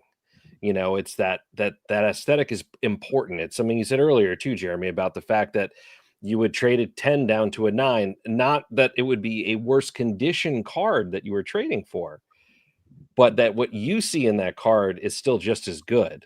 It just happened to be labeled a 9 and it was cheaper to buy. Like those are things that I think key into that kind of artistic sense on it. I think, and I don't want to judge the person who made that comment to say this like necessarily, but I would expect that comment more from somebody who is in that mentality of let me buy to sell, and I will amass quick, or I will get things that I know are worth money and that not really care about what I'm getting in that zone as much. I'll just take what I can get for the prices that I can get that are reasonable. That meets what I have. It's not art. It's not magic. It's nothing. It's just me setting a line and buying things that appear underneath that line. So that's where I could see that kind of fitting in. The part about the comment you received that sort of rubs me the wrong way is that they are totally discounting the curation process and saying that curation is not creation. And I think it is. I think the curation of your collection, it's one of the beautiful things about this hobby is that we all have a different collection, and our collection is somewhat of an expression of our hobby identity. And for a lot of us, the hobby is our life. Well, I know it is for me anyway. If you're like me, the hobby's your life. So I've curated my collection. I take a ton of pride in it. I'm very specific about what I buy and sell, what I add to my collection. When something comes out, it's for a reason, and maybe it's a massive shift in the collection I've curated, but that's an expression of a part of my actual identity. At least that's how I look at it. And so it's almost a get off my lawn kind of a position to take, like, because you're not actually designing the cars, you're not painting anything, you're not using digital graphic design tools to make anything. You're just adding things that someone's already made. Sure I am. But I'm creating an expression. And shouldn't that be considered sort of art in some way? Josh, go ahead, because yeah, go ahead, please. I'm going to go ahead and disagree with you there. So Please. just to take the opposite view, for the sake of taking the opposite view, we've used and this is not, dumping anybody's opinion. This is just different opinion. So we've used John used the word curation. You did too, several times. And I think there's a big difference between curating something, which is, technically gathering things up that have already been created, as opposed to creating something out of thin air, like a musician or an artist. I'll give you an example. A curator in a museum, no one would say they're creating the artwork. They're creating an exhibit. And that's kind of what you're doing as the owner of your collection. You're curating really pieces that speak to you. Like John said, pieces you like. Ugly cards. I mean, I do, but John doesn't collect ugly cards. He's got very nice curated collection. Chris does. You do, Jeremy. Joe, I'm sure does too. So the point is, I guess I would take I understand that position. You're not making something. You're finding things. It's like almost like research. You're finding different pieces and putting them together. So I get it. So now let me retort that for a moment, which is so. My medium is sports cards, and I'm creating them and I'm putting them together in different piles, different arrangements to create a visual representation of a collection. Okay. The inputs are the cards. For the more traditional artist, all they're doing is taking a bunch of paints and putting them on a canvas. They didn't create the paint. They didn't make the paint from scratch. They went and bought the paint, or they bought their pencils, or they bought whatever. I know this is a stretch, but I'm just saying, like, I can take the same pile of cards and make a collage out of them. And you, Josh, can take the exact same cards and make a collage out of them too. Those are going to be two different collages, and we can glue them onto a canvas, and those cards become the inputs to our art. So we have people who make card art. They're taking cards and they're adding a few drawings. They're adding some things to them.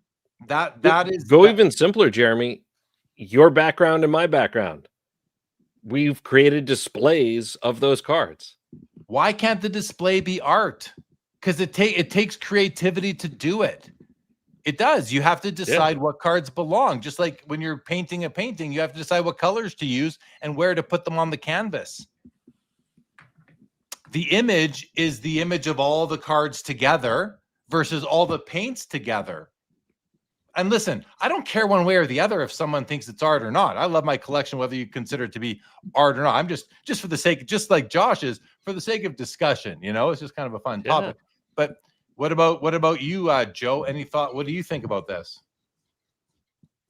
Oh, I think it's a great discussion. Through 40 some collecting, I think I've had moments where I'm more of a, warehouse shoe, like get them in, just get them in. And then other moments where I'm more intentional and disciplined. I aspire to be more of a curator where everything connects, but I have so many interests and I'm impulsive.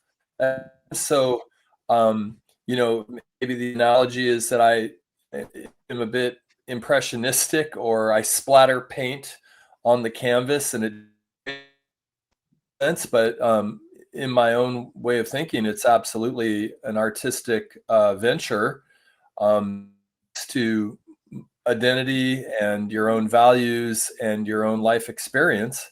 So in that way, I don't know if it necessarily resonates for anybody else. Like my specific card collection would probably not make sense to anyone but me in terms of how it all relates. And it doesn't always make sense to me, but there are parts that make sense to me. And for the most part, it reflects elements of me, either in my fandom, my nostalgia, or even just moments in my non-card collecting life. It just kind of resonates. So I don't know. I like them both, but if I'm being honest with myself, I think I'm probably by nature a little bit more of a hoarder, a little bit more of a, I mean, you should see my closet. I got a ton of shoes, and I have a hard time throwing them out, but I love them, and I still use them. So, Well, here, let's do this, guys. I'm going to share my screen for a moment because I have consulted good old Chat GPT. Let's go. Let's pull it. So, okay, I asked the question: could the curation of a collection be considered art itself? The answer, absolutely. Then that's a fascinating, defensible position. ChatGPT will say absolutely no matter what you say, I think. But Will it? Curation at its highest level is, in fact, an act of artistic expression. Here's why: intent and vision. Art is not limited to making something from scratch. It's also about shaping meaning. When a collector selects, arranges, and edits a collection, choosing what belongs and what doesn't, they are expressing a personal vision. That intent transforms a random groups of objects into a cohesive statement. Number two, composition and aesthetic judgment. The parallels of traditional art are strong. Painters choose color and form. Curators choose balance, contrast, and narrative. The way a collection reveals harmony or tension whether it's across eras, players, designs, or emotional themes, mirrors artistic composition. Number three is narrative and emotional arc. A curated collection tells a story. Number four, curation as meta art, especially, okay, we'll skip it. Historical precedent. We already recognize curation as art in other domains. Museum exhibits, which is, Josh said, well, that's an exhibit, not art. Mixtapes, fashion styling, playlist creation, even digital gallery design. Each involves editing, sequencing, and thematic coherence, creating art in itself. So yes, the curation of a collection can be artistic expression in the language of selection. So that's what that's what ChatGPT says. I'll just point out real quick, it's hilarious because it must have been 2-3 months ago.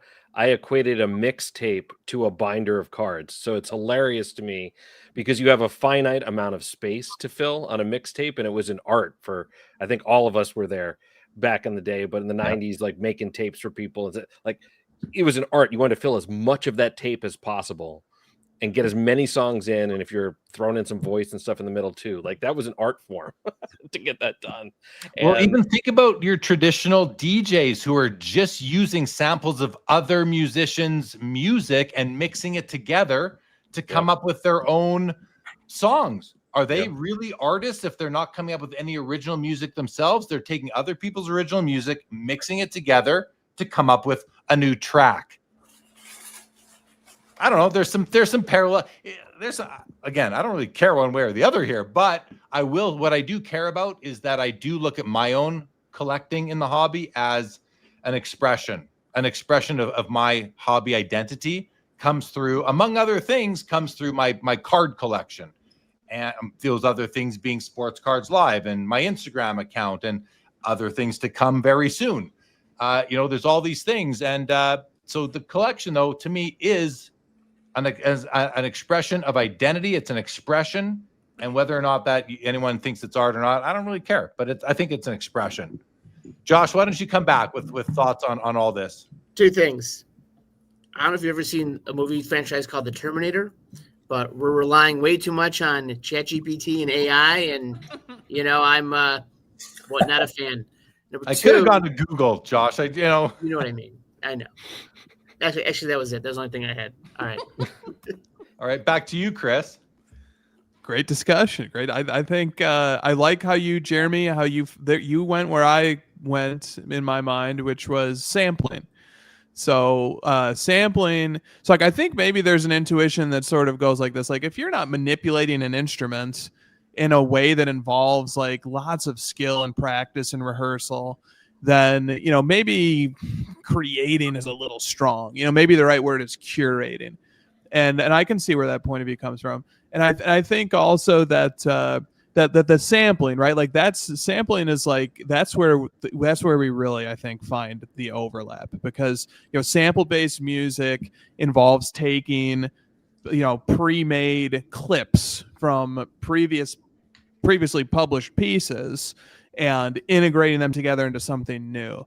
And that seems to be really close to what collecting is, because they're the sample. The analog is like, if I'm sampling a Marvin Gaye song from the 70s, I'm using a 5-second clip of it and putting it together with a drum loop from a break from a different song or something like that, and sort of I'm looping those together. That's a lot like, and the Marvin Gaye sample is analogous to like one card in my collection, and the break is analogous to another card in my collection. I'm sort of putting them together. So I think sampling is kind of where all these things kind of, I think that's like that's a closer analogy, but good. I don't know. I thought it was a good discussion. I liked all the points that were made. Okay, well, I have a follow-up now, guys. So I'm going to bring back ChatGPT. Here's my new question. Same question. Now don't pander to me or BS me. All right? Fair. Straight answer, yes, but only sometimes, and only if there's intent and coherence. Most collections are not art. Their accumulation, even thoughtful accumulation, isn't automatically artistic. What pushes curation into art is when the act of choosing, sequencing, and presenting creates meaning. Something that says more than just the sum of the objects. If someone builds a collection just to have stuff, even rare or valuable, that's not art. It's acquisition, maybe connoisseurship. But if the collector is deliberate, if they're making aesthetic or conceptual choices that reveal a point of view, then yes, it crosses into art. It's comparable to installation work. The artist doesn't create the individual items, but they create the experience and interpretation that tie them together. So the honest take is, curation can be art, but only when it has authorship, when it communicates, not just organizes. Most collections are not art. They're taste, obsession, or scholarship, which can be beautiful on their own right, but not necessarily art. There we go. So I think that speaks more to obviously speaks against it as being art. Josh, please. Give me an example of a collection that's art, then, of a collection in our community. I have one, but I'd like to hear your guys' thoughts. Well, it has to communicate something and not just organize. I have to dig into what that really means, to communicate something. But okay, you want a collection of all of the first, the first 10 African-American baseball players to break the color barrier. That's communicating something both artistically, maybe, and culturally relevant. Maybe you're putting together a whatever. What was that? I forget what it was. The piece of basketball art with like 20 players standing up beside each other, they're all signed. Take those 20 players that have some common thread, like they're all Hall of Famers, or they're all 20,000 point guys, whatever it is.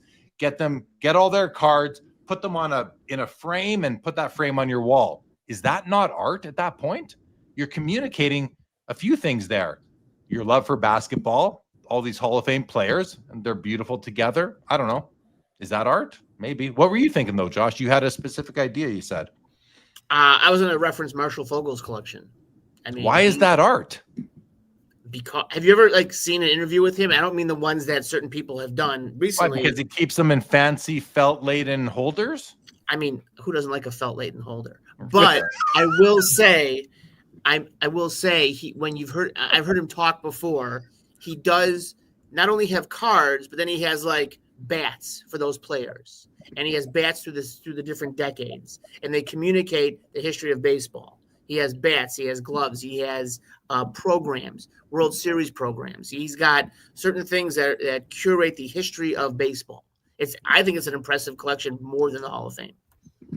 Oh, I bet it's way better than the Hall of Fame at that point. Yeah. But still, I still don't see the difference there. So that sounds to me like really you just need lots of money to be able to call your collection art. Because or no, I guess you don't, because you could just go buy, go pick a team and curate a collection similar around one specific team. Oh. But the other thing is, what does he do? Are all these things on display, or are they just sitting boxed up in a That's what I was going to say. I think that's the difference. I'll find the interview because it's on YouTube.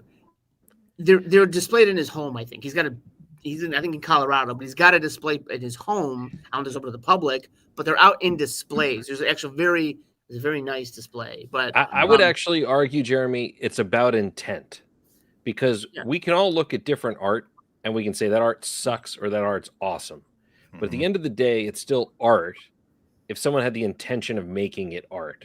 Well, and John, to think about it that way, let's just say that I am walking through my daughter's playroom and she's got there's some paint sitting on the table, and there's a few pieces on the floor, and by accident I turn around and my elbow hits a bottle of paint. If it falls, it spills out, it's on that piece of paper.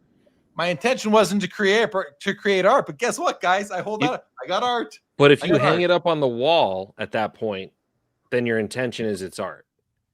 It depends how you treat it. That's what I mean by intention. So if someone's just throwing cards in a box to hoard them, because I think that's the spectrum here, right?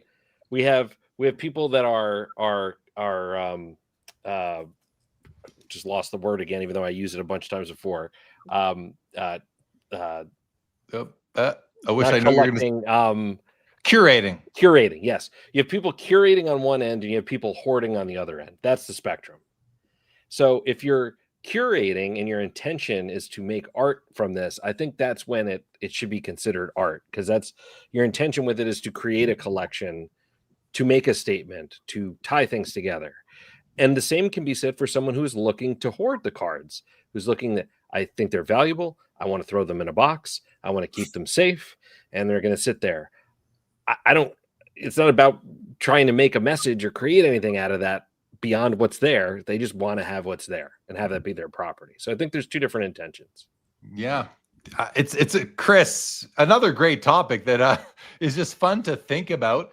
Let's do a few comments from the chat. Some people have jumped in on this one, and we're going to start with Turner here saying maybe closer to an album with songs representing different eras of your collecting journey. I think I see that. Hobby Champ says, I think collecting can be a display of creativity, but I'm not sure that I would call it artistry. Fair. Brett Miles says, the hobby is more than just cards and collecting. Jeremy, you build a fantastic podcast, discography, if you will, sharing knowledge, bringing people together. That's huge. That's creating. Sure. Thank you, Brett. But it's not really, maybe it is art. I don't know. Is it art? Mr. Minty says, do I now have to commend my wife on the curation of her closet? Absolutely. Brett Miles, I love creativity in the hobby, coming up with unique collection builds, thinking outside the box on how to chase cards. GS Golden State Warriors 5 says, what about all the Marvel card collectors out there that buy stuff just for the art? Well, they're buying in that case that they're buying the art. Are they also creating it? Maybe. Dan Brown says, wait, I just realized we're probably all autistic. Yeah, probably. Fair. We're all somewhere on that spectrum too. We're somewhere on the hobby spectrum. Thehobbyspectrum.com. All right. Christina says, how do you assign intention? Who decides if Jeremy really was trying to create something or it fell off the table? Maybe his subconscious is artistic and he fights it. Oh, you're trying to drive right into that one, Christina. And Christina went through a whole time in her hobby career where card art and card artists were a big part of what she was doing. Leading into the card ladder days, really. I mean, she was doing episodes, I believe, on House of Jordans with artists, or Christina's Corner was a spinoff, right? So she's all into the art of but I think she was more into the arena design level of art, the art of designing cards. I don't know. I'm gonna make my final position for me, and I'm gonna say that my collection is an artistic expression. Sorry, it's an artistic expression. Even though I'm not creating any of the cards myself, I'm going to look at it that way. For me, for whatever reason, maybe it just makes me feel better about myself. And if that's all it is, then fine. I reserve that right. Anyone want to jump in and give their final thoughts on this, and then we'll wrap up this whole show? Yeah, go ahead, Chris. Yeah, I'll give a final thought. I think that is the key linchpin to the argument that collecting is art, is if you are able to take it a step further and say this is a genuine expression of my identity. And the thing about a collection that I find to be very similar to the performance of music or the production of music is that it's a very earnest endeavor. You can't if you're a virtuoso pianist, you can't fake that. You can't tell everybody that you're great and then never actually have to sit down at the piano and do it. You eventually have to prove it. You have to prove it. And then the performance of music and the creation of music is very authentic. It's It's just capturing a direct sentiment. There's no lying to yourself. There's no lying to others. There's no distorting, misrepresenting. It's just, this is the task. You are the composer. Create your thing. And then we have the result. It's very earnest. It's very direct. And composing a collection is similar to that. A collection is a very earnest, transparent thing. A person can talk a big game about being some great collector or having a great collection or knowing a ton of things about cards. But at the end of the day, we're going to see that collection. And either that collection is going to back up the talk or it's not.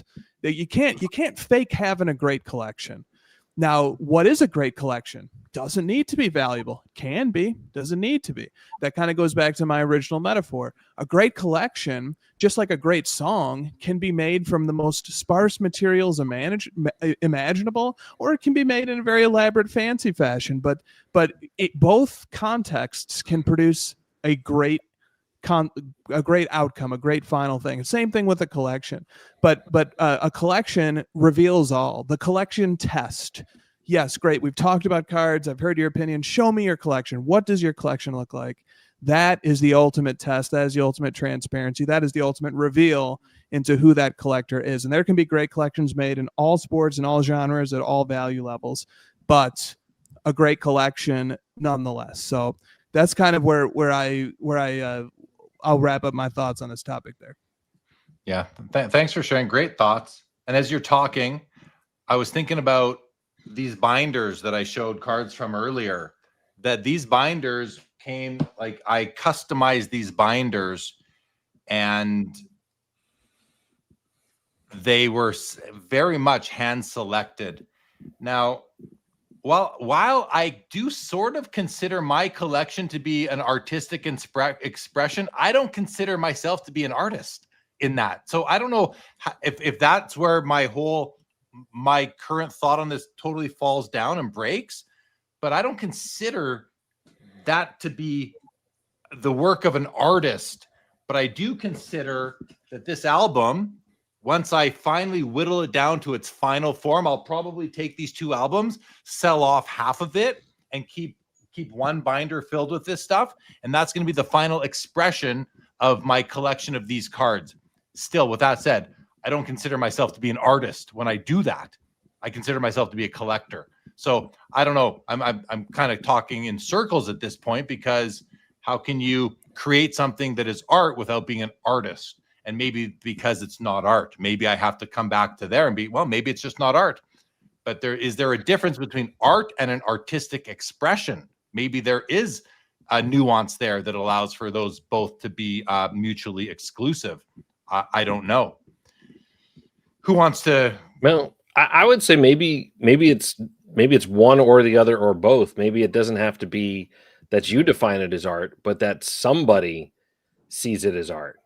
You know, duct taping a banana to a wall is not something that I would have ever considered art, but, you know, has been widely seen as art, you know, and he didn't invent the banana or the tape or the wall. But that's art, you know, in so many circles. But he invented the idea of doing it. Right. And I invented the idea of putting these cards in that arrangement. Exactly right. Same thing. That's your banana on the wall, Jeremy. Right. So I think we can agree then, if your collection is not art, then that banana is not art either. And then many artistic products out there are going to fail the test. But let's just keep all our bananas where they are for now. Yep. Exactly. Let's keep all our bananas in place. Joe, any final comments on this topic, or any for that matter, before we go to comments and wrap up the show? Well, it's a lot to think about, and I enjoy thinking about this idea of art. I guess I have an association of art with communication to another human, but maybe it doesn't need to be that.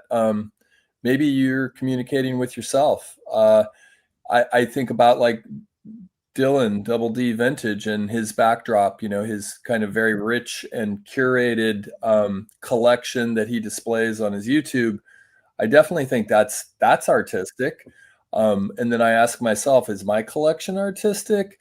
Well, there's certain shoe boxes that when I sort of unearth them and go through them, they feel significant and curated and interesting to me, but I don't know, I don't really show them to anyone else. So I don't know if they're communicating much to anyone but myself. So I guess I kind of come around to that idea of, are we doing art with ourselves? Does a writer write for an audience, or does a writer write for themselves? It's an interesting, I don't have an answer, but I appreciate the thought experiment. Yeah, it's a fun topic. Fun topic, Chris. One of your more fun ones, I think, for whatever reason, because I think a lot of us find ourselves without a final answer on this somewhat. But let's go. Okay, if anyone else wants to say anything, just put up a hand and I'll come to you. But let me go through some comments now. Let's go. MJ says it's art just for sports nerds. Fair. Mark says, do many collectors actually feel like they're creating art with their collections? I've never considered it art and would never have described it as art. Me too. A Shofo show says, a Shofo show says, kind of like if you keep reorganizing cards in your binder because the progression excites you more and more and create a feeling that could be art. That resonates with me. Foul Ball says, hordes of cards is art to me. Fair. I mean, Bob Boozle says each of my cards is wrapped in satin sheets that I created while listening to Yanni. Beautiful. Bob Boozle also says Wondershine collection communicates luxury. Let's go, MJ. I think JL's collection is a good indicator of his personality. I think so. Bob Boozle says my wife would be a great artist, always starving. Bob Boozle coming out with a good one right there. Hobby Champs here says, looking at the cards above Jeremy's head, and by the way, those are not cards, those are paintings of cards. But he says, looking at the cards above Jeremy's head, he chose which ones to use and carefully placed them. I guess that's kind of art. And that's true. I did select the cards to be painted. I had these all commissioned, and then I did decide where to put them. Let's go. MJ says, curating versus making art. To me, still art. Skullcracker says, if a banana taped to a wall with duct tape is art, then a card is art as soon as you display it. Kind of get right to the point there, And then Sabo says, whoa, the banana example really backfires. The question is, what is the standard of art? Don't we need a standard at one point? If not, we will have banana wall artists like we already do. Absolutely. And some comments that came in since we started that. Let's go. MJ says the artist didn't invent paint. It's how they use it. We kind of talked about that before. Laura says Jeremy and guests, once again, an exceptional evening, staying on point despite all the fun distractions. Thanks. And thank you, Laura, for always being here. Dog Food Soup says the way I managed to store the amount of cards I have without towers falling over and being in the way is art in and of itself. The storage of your collection is now a way to do artwork right there. And why did my username change from Let's Go? Yeah, everybody's name changed. Let's Go, Jordan. Not just you, it's everybody. I don't know why. I can't explain it. I'll look into it. Identify yourself. Hobby Champ says, I know they're not real cards, Jeremy. I'm only dumb most of the time. I wasn't sure if you were just for other people or not. Sorry, Hobby Champs. Thanks, Yankees fan. Fun show. Thank you. Thank you. All right. Well, John, Joe, Josh, Chris, I want to give you a chance for any final things you want to say about anything. If you don't have it, then don't look like you have something to say. But John, you might look like you have something to say. I don't know. Do you have anything you want to just say how people can find you, what you're up to? Good night, even. Yeah, no, I wish everyone a great night. You can find me on Instagram as a place I spend most of my time in cards at Basketball Card Guy. But thanks again, Jeremy. I appreciate it as always. Thank you, John. Thank you, John. How about you, Josh? All right. Since it was Halloween yesterday, this is a non-sports question, but I think is relevant. I need to hear everyone's GOAT Halloween candy, and it can't be Snickers. Go, round the horn. Rockets. What are those? Is that a Canadian thing? Maybe. It's those little circular candy sugary things that come in fluorescent type colors and are really sweet when you put them in your mouth. Okay, how about real candy? I do have this in my room here. These are because my kids are both gluten free. They're both celiac, so I've got. Okay. They gave me these, so I get to eat that stuff, but none of it's GOAT Halloween candy to me. I like the Rockets though. Yeah. Anyone want to shout out? Nestle Crunch. Always like that. Great answer. Joe, you're muted. That's usually what I have to say. Yeah, Probably Reese's or something. Yeah, chocolate and something. nice. These are Smarties right here. All those are great. I love Smarties. Nice. Chris? No one took mine. I was gonna say Twix, but also sneaky answer saltwater taffy. Love to just Oh, that's mow down a giant wad of saltwater taffy. This, by the way, is a crazy partnership. Oh, what is? Oh, wow. Reese's Oreos. Yeah. I gotta try those. Yeah. That sounds delicious. They're very hard to find. Mine are either Jelly Belly or candy corn. Done. Oh, so I love Jelly Bellies, but candy corn, I don't know if you guys know this. I can only find them at a specialty shop here, but Nerds came out with a Nerds candy corn. Yep. And trust me when I tell you, this is maybe the most delicious candy I've ever had. Oh, yeah. So good. Because the inside, it's got a candy-covered shell, the Nerds candy shell, but it's soft. Oh, they're so good. Anyway, Nerds candy corn. Check them out if you can. Let's go, MJ. This 52 Tops gum. Absolutely. Yeah, that's a way to break your teeth.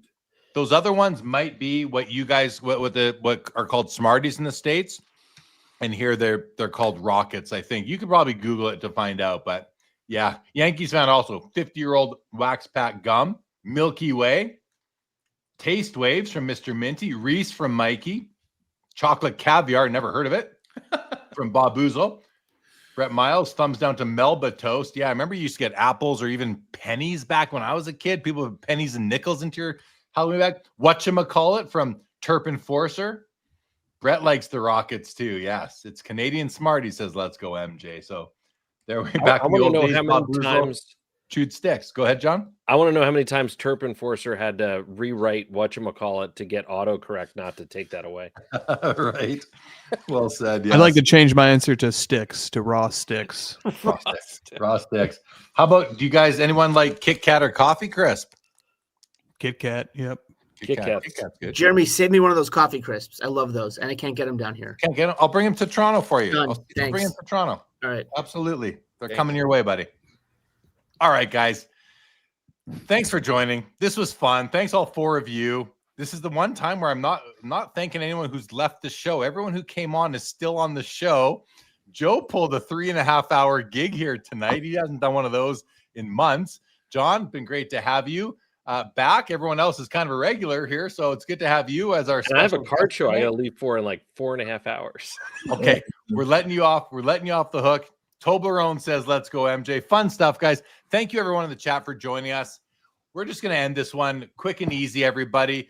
Thank you, Joe. Thank you, John. Thank you, Chris. Thank you, Josh. Thank you to the chat, guys.